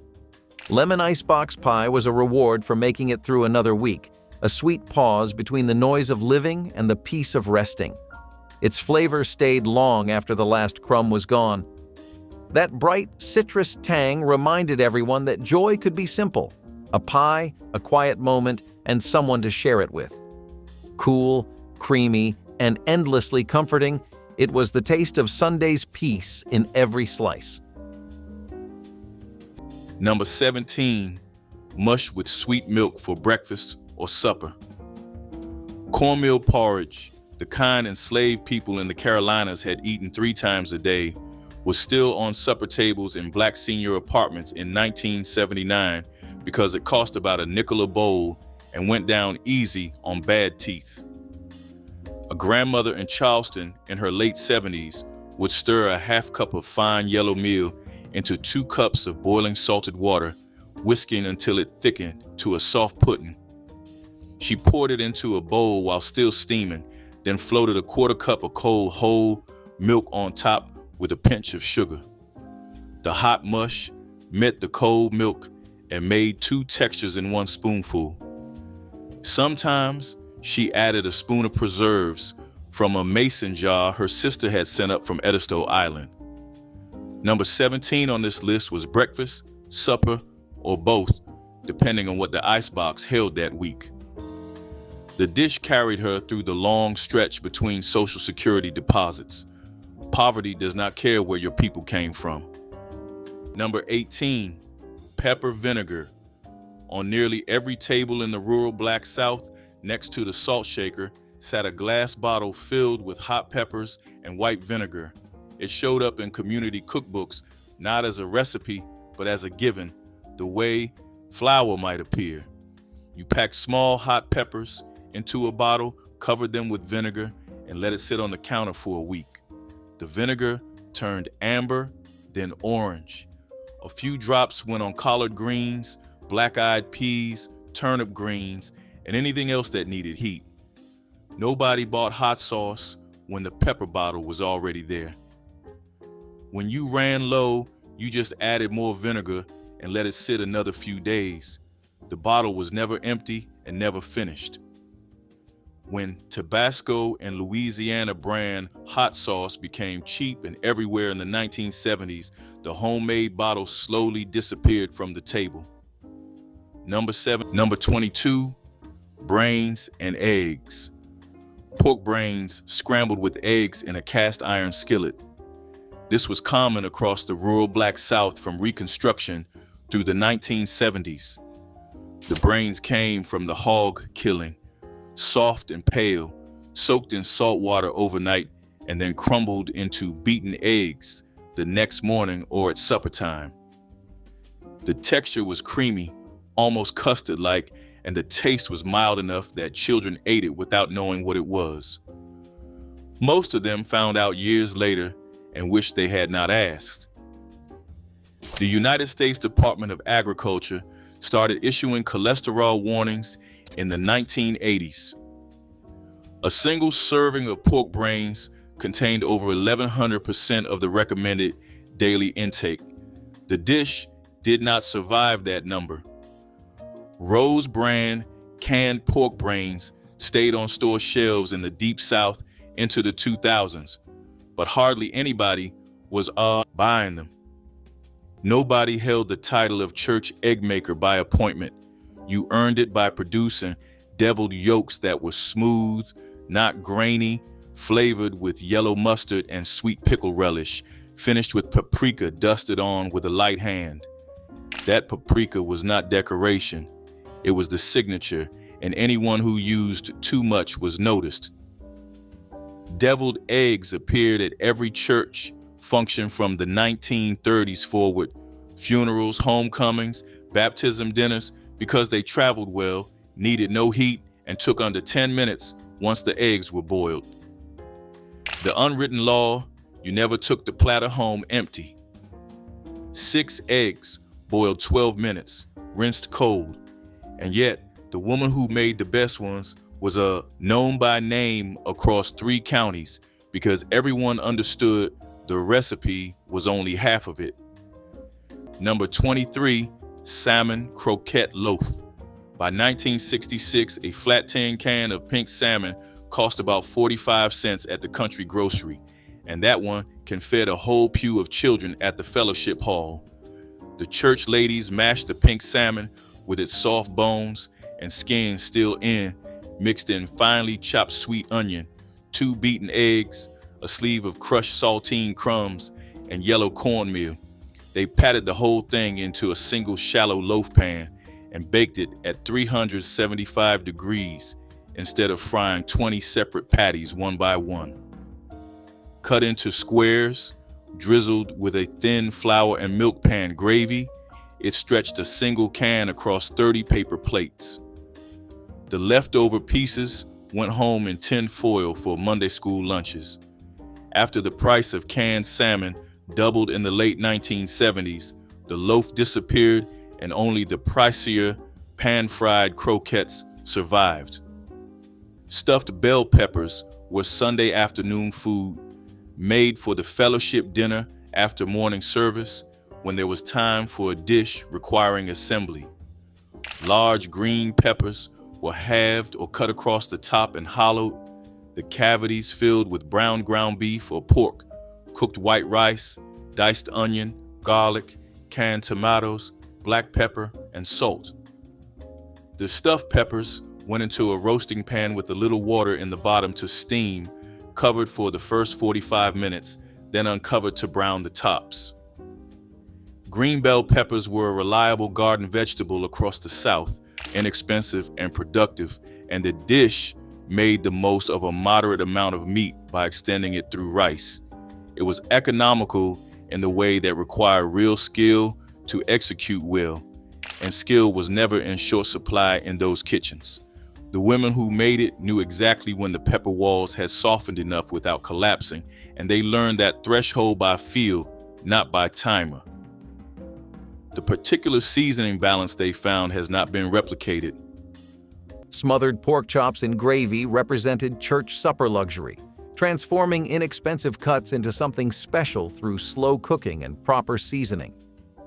Thick pork chops were seasoned with salt, pepper, garlic powder, and paprika before being dredged in flour and fried until golden, then removed while onions and bell peppers were sautéed in drippings to build gravy's foundation. The chops returned to the pan submerged in rich brown gravy made from pan drippings, broth, and flour, then simmered slowly until meat became tender. Church kitchens filled with the smell during preparation, announcing this would be a special meal worth attending. Pork chops cost less than other cuts and could be purchased from Black-owned butcher shops where families had credit accounts, helping stretch budgets. The gravy was the secret, thick and savory with bits of caramelized onion throughout, perfect for spooning over rice or soaking up with cornbread. Pig feet and sauerkraut brought together African-American cooking traditions with influences from German immigrants throughout the South. Church mothers cleaned and split pig feet, then simmered them slowly until collagen broke down into gelatinous, silky texture. Sauerkraut was added during final hours, its tangy sharpness cutting through the richness of pork and creating unexpected balance.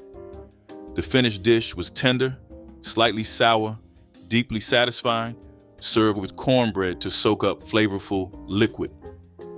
It appeared at church suppers during winter months when heartier fare sustained the congregation through cold evenings. Though some modern palates might hesitate, those who grew up with pig feet and sauerkraut remember it fondly as a dish that filled bellies and connected communities across cultural lines. Collard greens with ham hocks were the backbone of every potluck table, steaming and savory, filling the room with their deep, earthy scent. The greens were washed over and over in cool water, not just to clean them, but to honor the work that went into growing them. The ham hocks simmered for hours until the meat softened, sending flavor through every leaf. The pot itself would tremble gently on the stove as if humming along with the gospel songs on the radio. Grandmothers knew the timing by feel, not clocks, tasting the broth and nodding when it was ready. A good pot of greens could stretch a meal, feed a family, and feed a crowd all the same. When carried into the church basement, the steam fogged the lids of the serving trays, and everyone nearby could smell the salt, the smoke, and the love. These greens told stories about sharecropping days, about Sunday rest after long weeks, about making something nourishing from whatever you had. Nothing on that table ever felt more alive.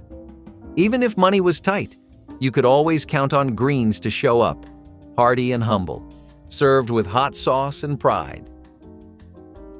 You saw the punch bowl before you saw the food, cut crystal or pressed glass, borrowed from the same church mother every time, and inside a lake of pink or green with a melting island of sherbet floating on top. The recipe was ginger ale, fruit juice, and a half-gallon of sherbet, stirred just enough to fizz. Through the 1960s and 70s, this punch stood at every church function from Easter to homecoming, and children lined up for it before anything else. Lime sherbet made it green, raspberry made it pink, orange was the one nobody liked as much.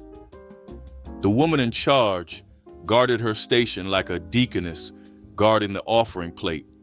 Nobody added ice because the sherbet was the ice, and if someone dropped in cubes anyway, it became a scandal that lasted through Wednesday Bible study. By the 90s, 2-liter bottles replaced the crystal bowl, and the bowl went back to the cabinet where it sits next to the memory of the hands that polished it. Banana pudding with meringue-crowned black church Christmas dessert tables as a towering testament to patience and skill. Unlike modern versions made with instant pudding, church mothers cooked custard slowly on the stove, stirring constantly until it thickened enough to coat a spoon. Vanilla wafers were layered with sliced bananas and warm custard in deep dishes, the cookies softening as they absorbed the creamy filling. The glory was the meringue, egg whites beaten by hand until stiff peaks formed, spread across the top, and browned in a hot oven until golden tips emerged. The contrast of textures, soft custard, tender cookies, creamy bananas, and airy meringue, made every spoonful an experience. Church mothers who mastered the meringue without it weeping were celebrated throughout congregations. Children stared at the golden peaks with wonder, while adults remembered their grandmothers making this same pudding for generations. Banana pudding was love made visible, layered carefully in dishes that told stories. Turkey and dressing casserole turned yesterday's feast into a brand new dinner with barely any extra work. Leftover roast turkey was chopped and folded into a pan of seasoned cornbread stuffing moistened with broth until every crumb soaked up the rich juices. A quick bake brought the edges to a gentle crisp while the center stayed soft and savory, carrying the comforting scent of herbs through the house. Families loved how it stretched precious meat across another meal, saving time and money while still tasting like a holiday. A ladle of homemade gravy or a spoonful of cranberry sauce made it feel festive, even on an ordinary weeknight. Children returned for second helpings because the texture was perfect. Every bite a mix of tender turkey and buttery bread. Turkey and dressing casserole proved that nothing from a grand celebration had to go to waste when imagination and a warm oven stood ready to transform leftovers into something worth gathering around once more. Mashed potato pancakes were the kind of thrifty dinner that made last night's leftovers taste brand new again. Families mixed cold mashed potatoes with a little flour, egg, and seasoning, shaping them into patties that went straight into a hot skillet. As they browned, the edges crisped into a golden crust, while the inside stayed soft and creamy, a perfect contrast that made each bite feel special. The smell of frying potatoes curled through the kitchen, bringing everyone to the table before the first batch was even done. These pancakes were filling, inexpensive, and surprisingly fun to eat, especially for kids who loved anything they could pick up with their hands. Adults appreciated the practicality of turning leftovers into something delicious. The dish did not try to impress, but it always delivered comfort. Even today, people crave those warm, crispy pancakes because they carry the memory of simple meals served with quiet pride. They tasted like resourcefulness, familiarity, and the joy of discovering that leftovers could be just as good the second time around. Tea cakes were soft, simple, and unforgettable, baked more by instinct than instruction. They were somewhere between a cookie and a biscuit, sweet enough to please but plain enough to last all week in a tin. Mama mixed sugar, flour, eggs, and a touch of vanilla without ever measuring a thing. Her hands knew the dough by feel, pressing it into rounds that baked just until the edges turned golden. The smell filled the whole house, warm and welcoming as a hymn. Tea cakes were for visitors, for after-church coffee, or just to hush a sweet tooth after dinner. They were everyday treats made special by tradition. Kids would sneak them from the cooling rack, leaving crumb trails across the kitchen floor. No one scolded.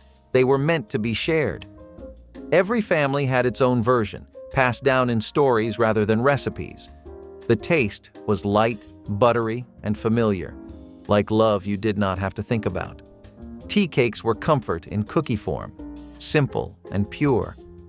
They reminded everyone that sweetness does not always shout. It whispers, waits, and lingers just long enough to make you smile.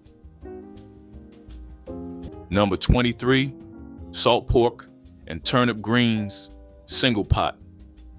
Frying off a 2-inch chunk of salt pork until the edges curled and the fat ran clear was how every greens dinner started in a small kitchen in Itawamba Bena, Mississippi in 1976.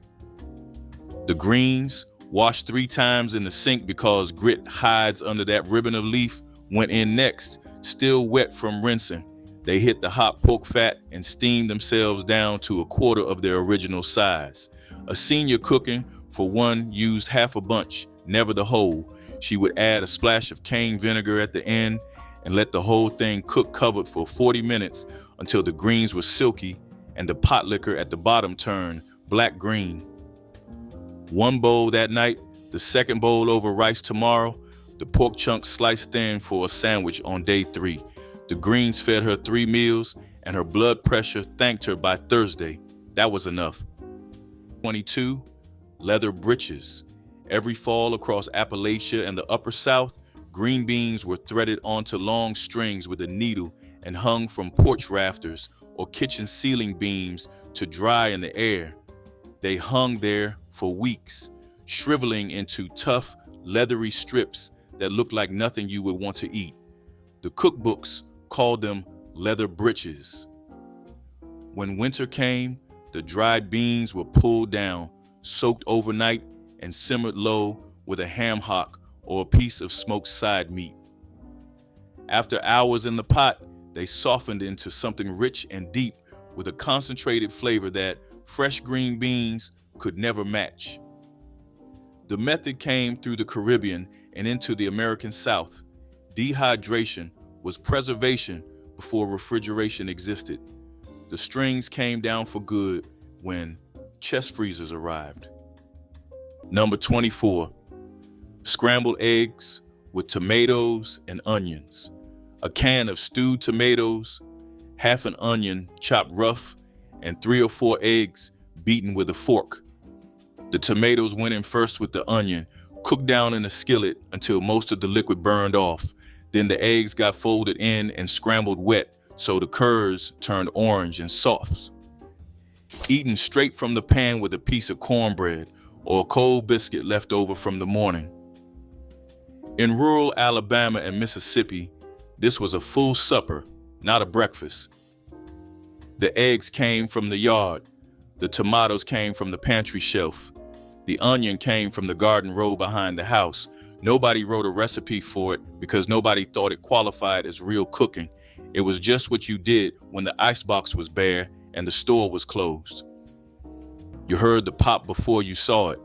The sound of fresh cut corn hitting hot butter in cast iron. That sharp hiss followed by sweetness rising off the skillet. Fried corn existed in the hands of the cook. You cut the kernels low off the cob, then scrape the back of the blade down the rows to collect the milk, that pale, starchy liquid, because without it, you had cooked corn. With it, you had something that went creamy at the center and caramelized at the edges. Cast iron was a requirement, not a preference. The sugars needed the even, dry heat, that only a seasoned skillet could deliver.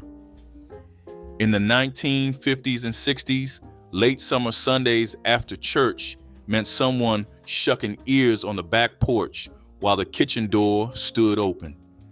That hiss of milk and hot butter was the sound of Sunday being exactly what it was supposed to be, and everyone in hearing distance knew it.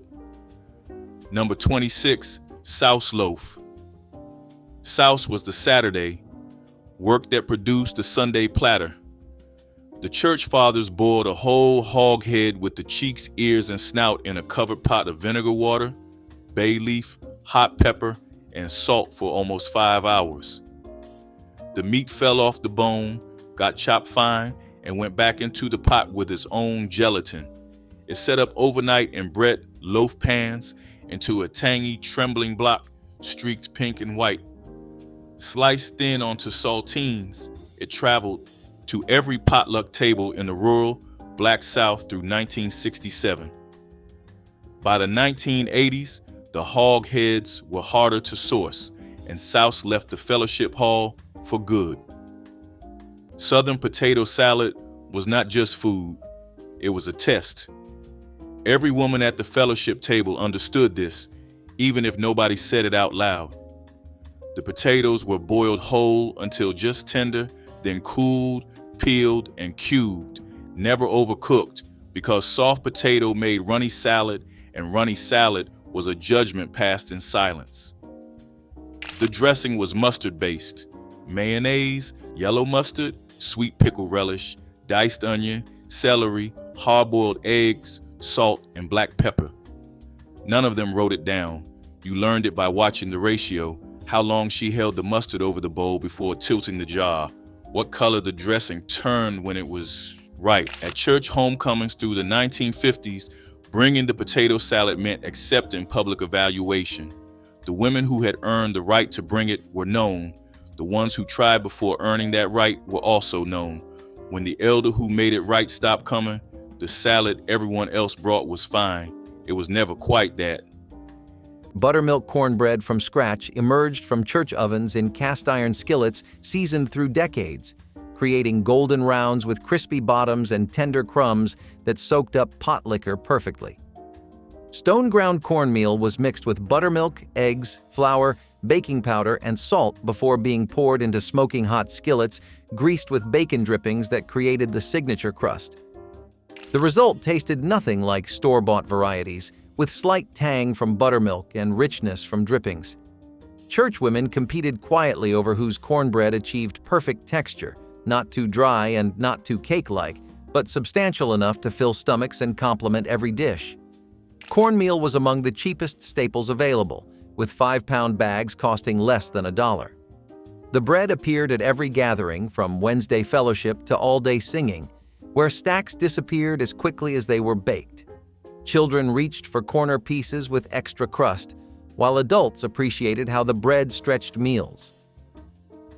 Smothered oxtails with rice announced itself the moment you stepped into the fellowship hall, its rich aroma filling every corner with promise. Church mothers braised these bony cuts for hours in cast-iron Dutch ovens, transforming what butchers discarded into something magnificent. The oxtails were seared until browned, then slow cooked with onions, garlic, and thick tomato-based gravy seasoned with bay leaves and thyme until meat surrendered from bone. Marrow melted into the sauce, creating unmatched richness. Served over white rice that soaked up that velvety gravy, this dish fed dozens at church anniversaries and pastoral appreciation dinners. It represented elevating humble ingredients into celebrations, proving patience and skill could transform the forgotten into the unforgettable. Candied yams were memory disguised as dessert, gleaming under syrup that caught the light like stained glass. They started as humble sweet potatoes, peeled and sliced by hand, then simmered with butter, sugar, and a whisper of cinnamon until they melted into themselves. Every forkful felt like Sunday comfort, the kind that lingered even after the plates were cleared. The smell filled every corner of the church hall, warm and familiar, bringing people back to childhood kitchens. There was something sacred about watching elders spoon them out with quiet pride.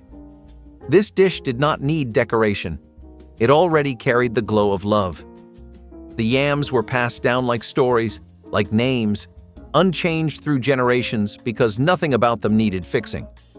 When people said, "sweet," this is what they meant.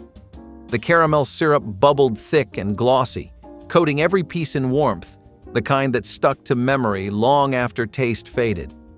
Sometimes a sprinkle of nutmeg or clove gave it a deeper note, but never too much. The sweetness spoke for itself. Candied yams did not rush. They took their time, slow and sure, like all things made with patience and heart. On church tables, their color alone brought smiles, that deep orange glow of comfort that meant home had arrived. She made it every third Sunday without fail, a 7-up pound cake so tall it barely fit under the foil. The recipe first appeared in a 7-Up promotional booklet in 1953, and by the 60s, it lived in nearly every black church kitchen in the South. The soda replaced baking powder entirely, and the carbonation lifted the batter into something impossibly light for a cake made with 3 sticks of butter. She creamed the butter and sugar for 12 minutes, never rushing, and folded the 7-Up in last with a wooden spoon, never a mixer, because she said the bubbles needed to stay whole. The glaze was powdered sugar and more 7-Up, drizzled while the cake was still warm so it soaked into every ridge of the bundt pan. After she passed in 1987, her daughter tried it twice. The measurements were right, the oven was the same, but the cake sat flat both times, and she never tried again. Smothered oxtails graced black church Christmas tables as a dish that transformed what others considered waste into rich, luxurious stew that rivaled any expensive roast. The oxtails were first seared until deeply browned, then braised slowly in a base of onions, garlic, tomato paste, and beef broth seasoned with thyme, bay leaves, and sometimes allspice. The meat cooked for hours until it fell from the bones and the marrow melted into the sauce, creating a gravy so rich it could be eaten with a spoon. Church mothers who specialized in oxtails were celebrated throughout congregations, their pots emptying faster than any others on the serving line. The dish was served over rice that soaked up every drop of the dark, savory gravy. Oxtails required patience and skill. There were no shortcuts to the falling apart tenderness that defined the dish. What the world threw away, black cooks elevated into something unforgettable, proving that love and time could transform anything into a feast. Cathead biscuits with honey butter were named for their generous size, each one as large as a cat's head and just as soft. Cooks mixed flour, lard, and fresh milk into a quick dough, handling it gently so the biscuits baked up tall and fluffy. Hot from the oven, they split open in steamy clouds, ready to receive a lavish smear of honey butter that melted into every crevice. Families treasured this breakfast treat for its simplicity and its ability to feed many with little effort. The sweet scent of warm honey drifted through kitchens, coaxing even the sleepiest children to the table. Served with sliced ham, fried apples, or simply on their own, Cathead biscuits carried the taste of country comfort. They symbolized abundance during lean times because a single biscuit felt like a whole meal. In every bite was the memory of early mornings and careful hands turning humble pantry staples into a bread worthy of celebration. Number 8, rice pudding.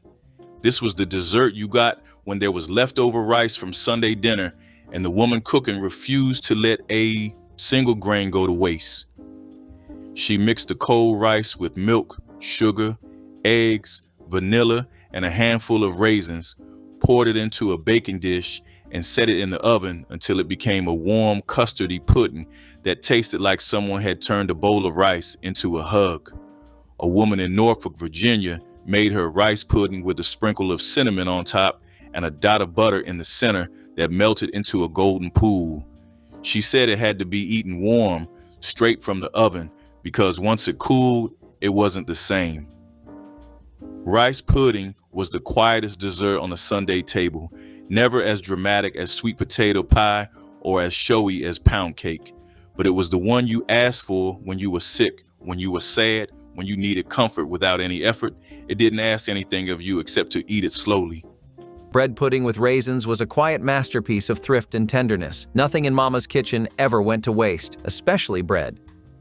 Leftover loaves were torn into pieces, soaked in sweet milk, eggs, and butter, then baked until the top turned golden and the inside stayed soft as custard. Raisins gave it sweetness, cinnamon gave it soul, and the smell gave it away before anyone asked what was cooking. It was humble food made holy, transforming scraps into comfort that filled every corner of the room. Families gathered around the pan the moment it came out, spoons ready, patience gone. Sometimes a drizzle of syrup or cream finished it off, but it never needed help. Every bite was warm, spiced, and familiar, the taste of Sundays and second chances. Bread pudding was proof that grace could be baked from what others might throw away. It carried the lesson that love does not come from plenty but from purpose. Mama never measured. She just knew when it felt right. That instinct made it perfect every time. Even now, the thought of it softens hearts, reminding us that what's made with care lasts longer than any recipe written down. Number 5, tomato gravy on a buttermilk biscuit. The smell of canned tomatoes meeting hot bacon fat in a heavy black pan was Saturday morning in a small kitchen in South Memphis in 1980. A retired Pullman waiter's widow would split a single buttermilk biscuit she had baked the night before, set it on a chipped white plate cut side up, then make a quick gravy out of 3 tablespoons of saved bacon drippings, 2 tablespoons of flour stirred into a roux, a can of whole tomatoes broken up with the back of a wooden spoon, salt, plenty of black pepper, a pinch of sage, and a teaspoon of sugar to round the acid. 10 minutes on the stove, and the gravy was thick, silky, and the color of a sunset. She ladled a generous spoonful over the open biscuit and ate it with the fork standing at the counter. About 20 cents made 2 whole suppers because half the gravy went into a small jelly jar for Sunday morning breakfast. That mattered. Now, back to the list. Number 23, poke salad.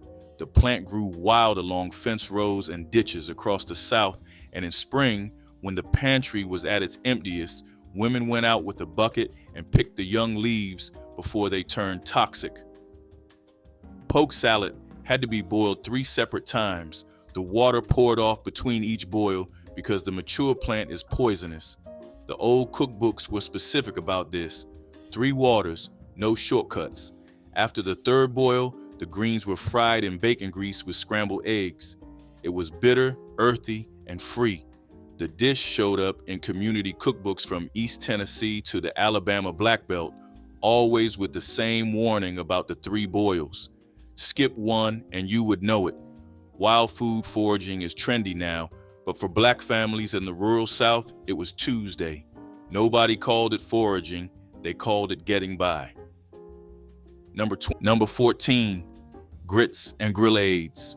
Grillades are thin medallions of beef or pork pounded flat with the back of a heavy knife, browned hard in a skillet, then smothered in a dark roux-based gravy built with tomatoes, onions, celery, and bell pepper, served over a mound of slow-cooked stone-ground grits. The dish traces back to the Creole kitchens of New Orleans, where black women cooked for French and Spanish households in the 1700s and 1800s and turned the cheapest cuts of meat into the richest meals on the table. The word grillades comes from the French word griller, meaning to grill, but the dish was never grilled. It was always a skillet dish and always a poor cook's triumph. The cheapest cuts of meat worked best because the long smothering in that dark gravy broke down every tough fiber until the meat fell apart at the touch of a fork. Round steak, shoulder cuts, anything a butcher would practically give away. In black neighborhoods across Louisiana, the Mississippi Gulf Coast, and the port cities of Mobile and Biloxi, grillades and grits, was a supper that could feed 8 people from 1 skillet and 1 pot of grits. The gravy was the secret, a dark roux stirred over steady heat until it turned the color of milk chocolate, then the tomatoes and the Holy Trinity built on top, then the brown meat laid back into braise until it surrendered. The whole thing took patience and knowledge and 1 good skillet. Creole restaurants in New Orleans today serve grillades at brunch for $20 a plate. The families who invented the dish cannot afford to eat it at those prices, and the knowledge it takes to build a proper roux, the instinct for how long to smother, the understanding of which cuts to ask for at the counter, that has thinned out with each passing generation. The grillades went from a Tuesday night supper to a Sunday occasion to a restaurant curiosity that tourists order without knowing its origins.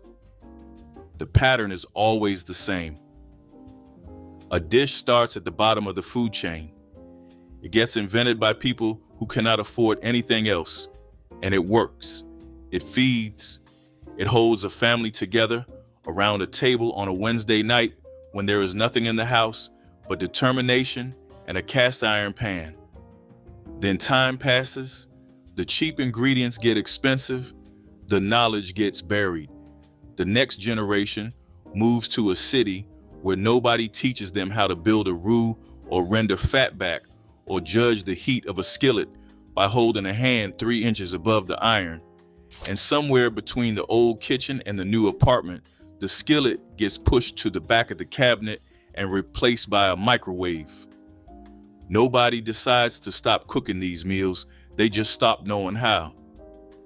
And once the knowing is gone, the food follows. Pinto beans with smoked sausage were a staple in African American kitchens long before the words soul food existed. The key was in the seasoning: 1 piece of smoked link sliced thin, a diced onion softened in the pan first, and dried beans that had soaked overnight so they cooked fast. You never added salt until the end.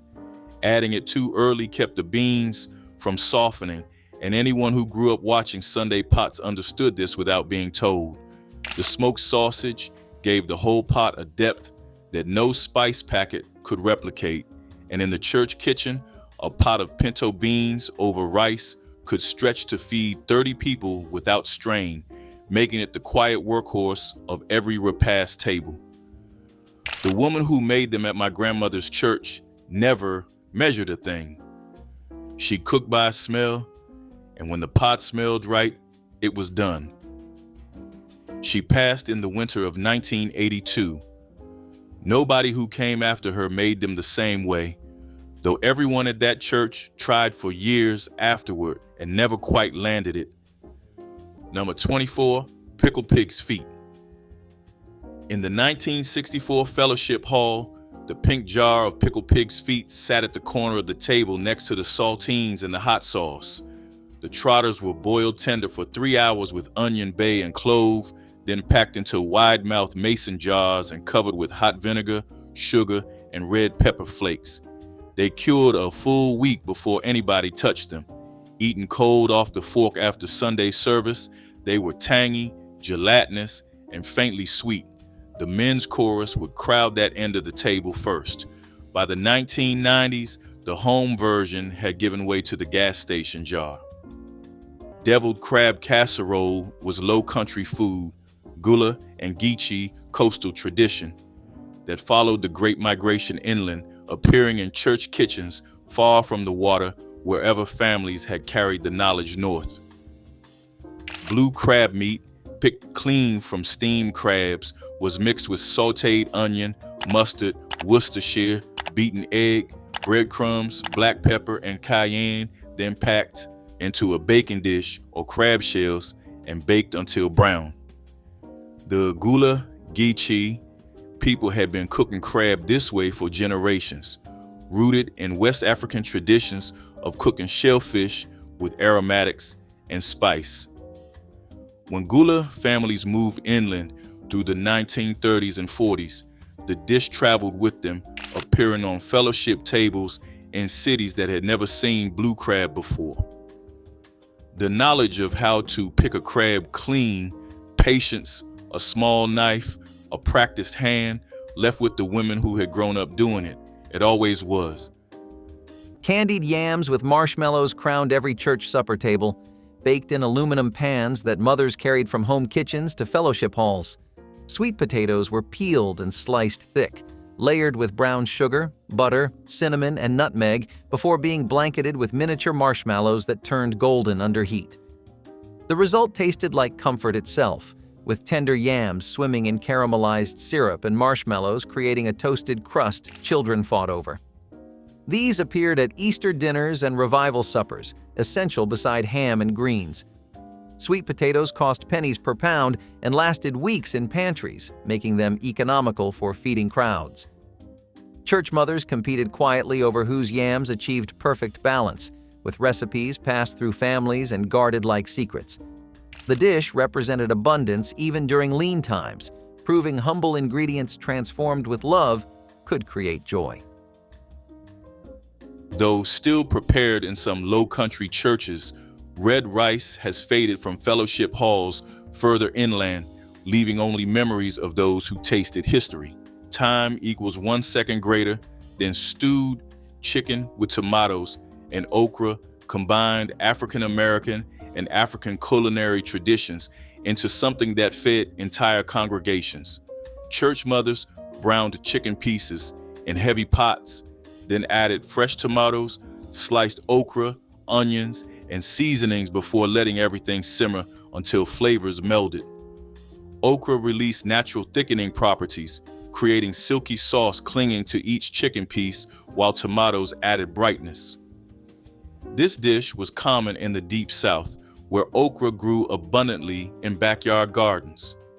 It appeared at Wednesday night suppers and homecoming celebrations when feeding large crowds required stretching resources.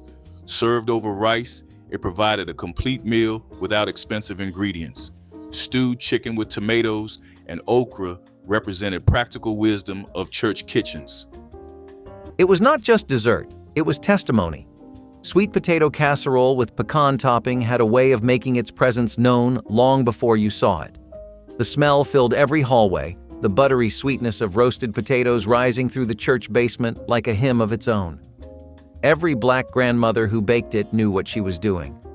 It was a bridge between Sunday service and Sunday joy, between what you gave to God and what you gave to your neighbors. The recipe was never written down, but everyone knew the rhythm by heart.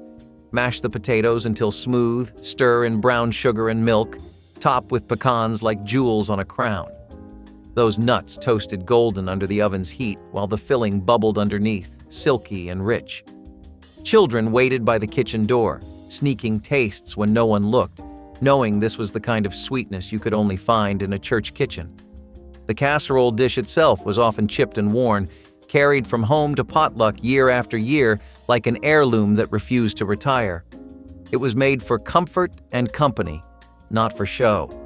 And every time it landed on the long wooden tables covered in floral cloth, it said something words could not. That even through hard weeks and heavy hearts, there would always be enough sweetness to go around. The smell of chicken and spaghetti casserole meant it was Fifth Sunday, and Fifth Sunday meant every woman in the congregation brought her best. This was not Italian food, this was church food. Spaghetti noodles broken in half, boiled soft, folded into a sauce made from canned soup and Velveeta, layered with shredded chicken and a can of Rotel tomatoes for heat. The dish came together in a 9x13 aluminum pan covered tight, and it traveled in the front seat like a passenger. Every church mother had her own version, and every version started an argument nobody settled. Some used mushroom soup, some used broth, and Sister Williams always put green bell peppers in hers, which half the deacons refused to touch. By the 1990s, fewer women had the time to break down a whole chicken for the filling, and the dish slipped off the table. The pan is still in the cabinet. The woman who filled it is not. Brown sugar-glazed ham served as the crowned centerpiece of black church Christmas dinners, its surface scored into diamond patterns and studded with whole cloves before being brushed repeatedly with a glaze that turned impossibly shiny during roasting. Church deacons often donated the hams, and the preparation was trusted only to women who had mastered the balance of sweet and savory that defined the perfect glaze. Brown sugar, mustard, pineapple juice, and sometimes a splash of Coca-Cola were combined into glazes that caramelized into sticky perfection as the ham slowly roasted. The meat was sliced thin at the serving table, each piece carrying traces of the sweet crust that had formed during hours of basting. Children gathered around, hoping for the crispy edges, while adults savored the smoky, salty meat that anchored the entire Christmas spread. The ham bone was never discarded. It went home with a church mother who would transform it into bean soup or collard green seasoning for New Year's Day. Collard green wraps with rice and sausage offered a clever way to serve a full meal in one neat package. Fresh collard leaves were blanched quickly until pliable, then filled with a hearty mixture of seasoned rice and smoky sausage crumbles. Rolled tightly and warmed in a covered skillet, the bundles held their shape while the flavors mingled. They traveled well to fields, churchyards, or factory lunches, providing nourishment that stayed warm for hours. The earthy greens balanced the richness of the sausage, while the rice stretched the dish to feed many mouths. Families appreciated how easily these wraps transformed garden produce and a small amount of meat into something satisfying and portable. Each bite carried a taste of careful planning and the tradition of making the most of what was on hand. Collard green wraps with rice and sausage became a beloved picnic staple and a reminder that the most practical dishes can also feel like a special treat when wrapped with skill and shared among friends and family under the bright open sky. Beef and vegetable skillet hash was the solution to vegetables on their last day and bits of leftover meat waiting for a purpose. Everything went into the pan together, sizzling and browning until the kitchen smelled like something hearty and homey. The vegetables softened, the beef crisped around the edges, and the whole skillet turned into a savory patchwork of flavors. It was filling, flexible, and comforting, the kind of meal shaped entirely by what needed to be used up. Kids might pick through it, adults might appreciate it more, but everyone remembered it. Even now, people crave that skillet hash because it tasted like practicality done right, like the quiet work of making food last without sacrificing comfort. It was a dish that reflected the real rhythm of family life, a meal that came from instinct instead of recipes. You could hear the spatula scraping the pan and know dinner was close, know something warm and honest was about to land on your plate. It was thrift elevated by experience, and that is why it still lives in so many memories. Old-fashioned jelly roll was dessert-turned performance, a swirl of care baked into every slice. The sponge cake had to be thin, soft, and baked just long enough to hold without cracking. Mama spread a layer of fruit preserves, strawberry, peach, or sometimes homemade blackberry, then rolled it tight while still warm. A dusting of powdered sugar finished it off, white as a light snowfall. When sliced, each round showed perfect spirals of color and cake, the kind that made guests lean closer just to admire the work. It looked delicate, but it was made strong, like the women who baked it. Jelly roll was the dessert that proved patience and precision could live side by side with joy. Every bite was soft and sweet, the tartness of fruit cutting through the sugar just enough. Children waited for the ends, where the filling overflowed and the shape loosened. The rest was served proudly, a centerpiece born from steady hands and time well spent. It was dessert as tradition, meant to be admired before eaten. A jelly roll said, "We may not have much, but what we do have we make beautiful." And it always was, humble, pretty, and filled with love. Number 3, sardines and saltines supper. Number 3 on this list outlasted 3 power outages on the Gulf Coast in 1979 and never needed a stove. A retired Steve Doer's widow in Mobile kept a small tin pyramid of King Oscar sardines and a sleeve of premium saltines in the cupboard for the nights when the heat was high and the gas bill was higher. She would peel back the lid of one tin, lay the sardines on 5 saltines, add a few drops of hot sauce and a slice of raw onion, and that was supper. About 30 cents per tin. The oil from the can went on to the last cracker, eaten last like a small dessert. 3 tins carried her a week if she did not feel like cooking. She would put the radio on, sit at the kitchen window, and eat slowly because nobody was waiting on her. It was for her. Number 11, persimmon pudding. Wild persimmons grew across the South in small, bitter orange fruits that were inedible until the first frost softened them. Once ripe, they had a brief window before they rotted on the ground. The old cookbooks were precise. Pick after the frost, press the pulp through a sieve to remove the seeds, then mix it with flour, eggs, milk, and sugar into a thick batter. Baked low for over an hour, persimmon pudding came out dark and dense, somewhere between pumpkin pie and date cake. It was seasonal in the truest sense, available for a few weeks in late fall and then gone. Nobody sold persimmon pulp in a store. The fruit could not be shipped or stored.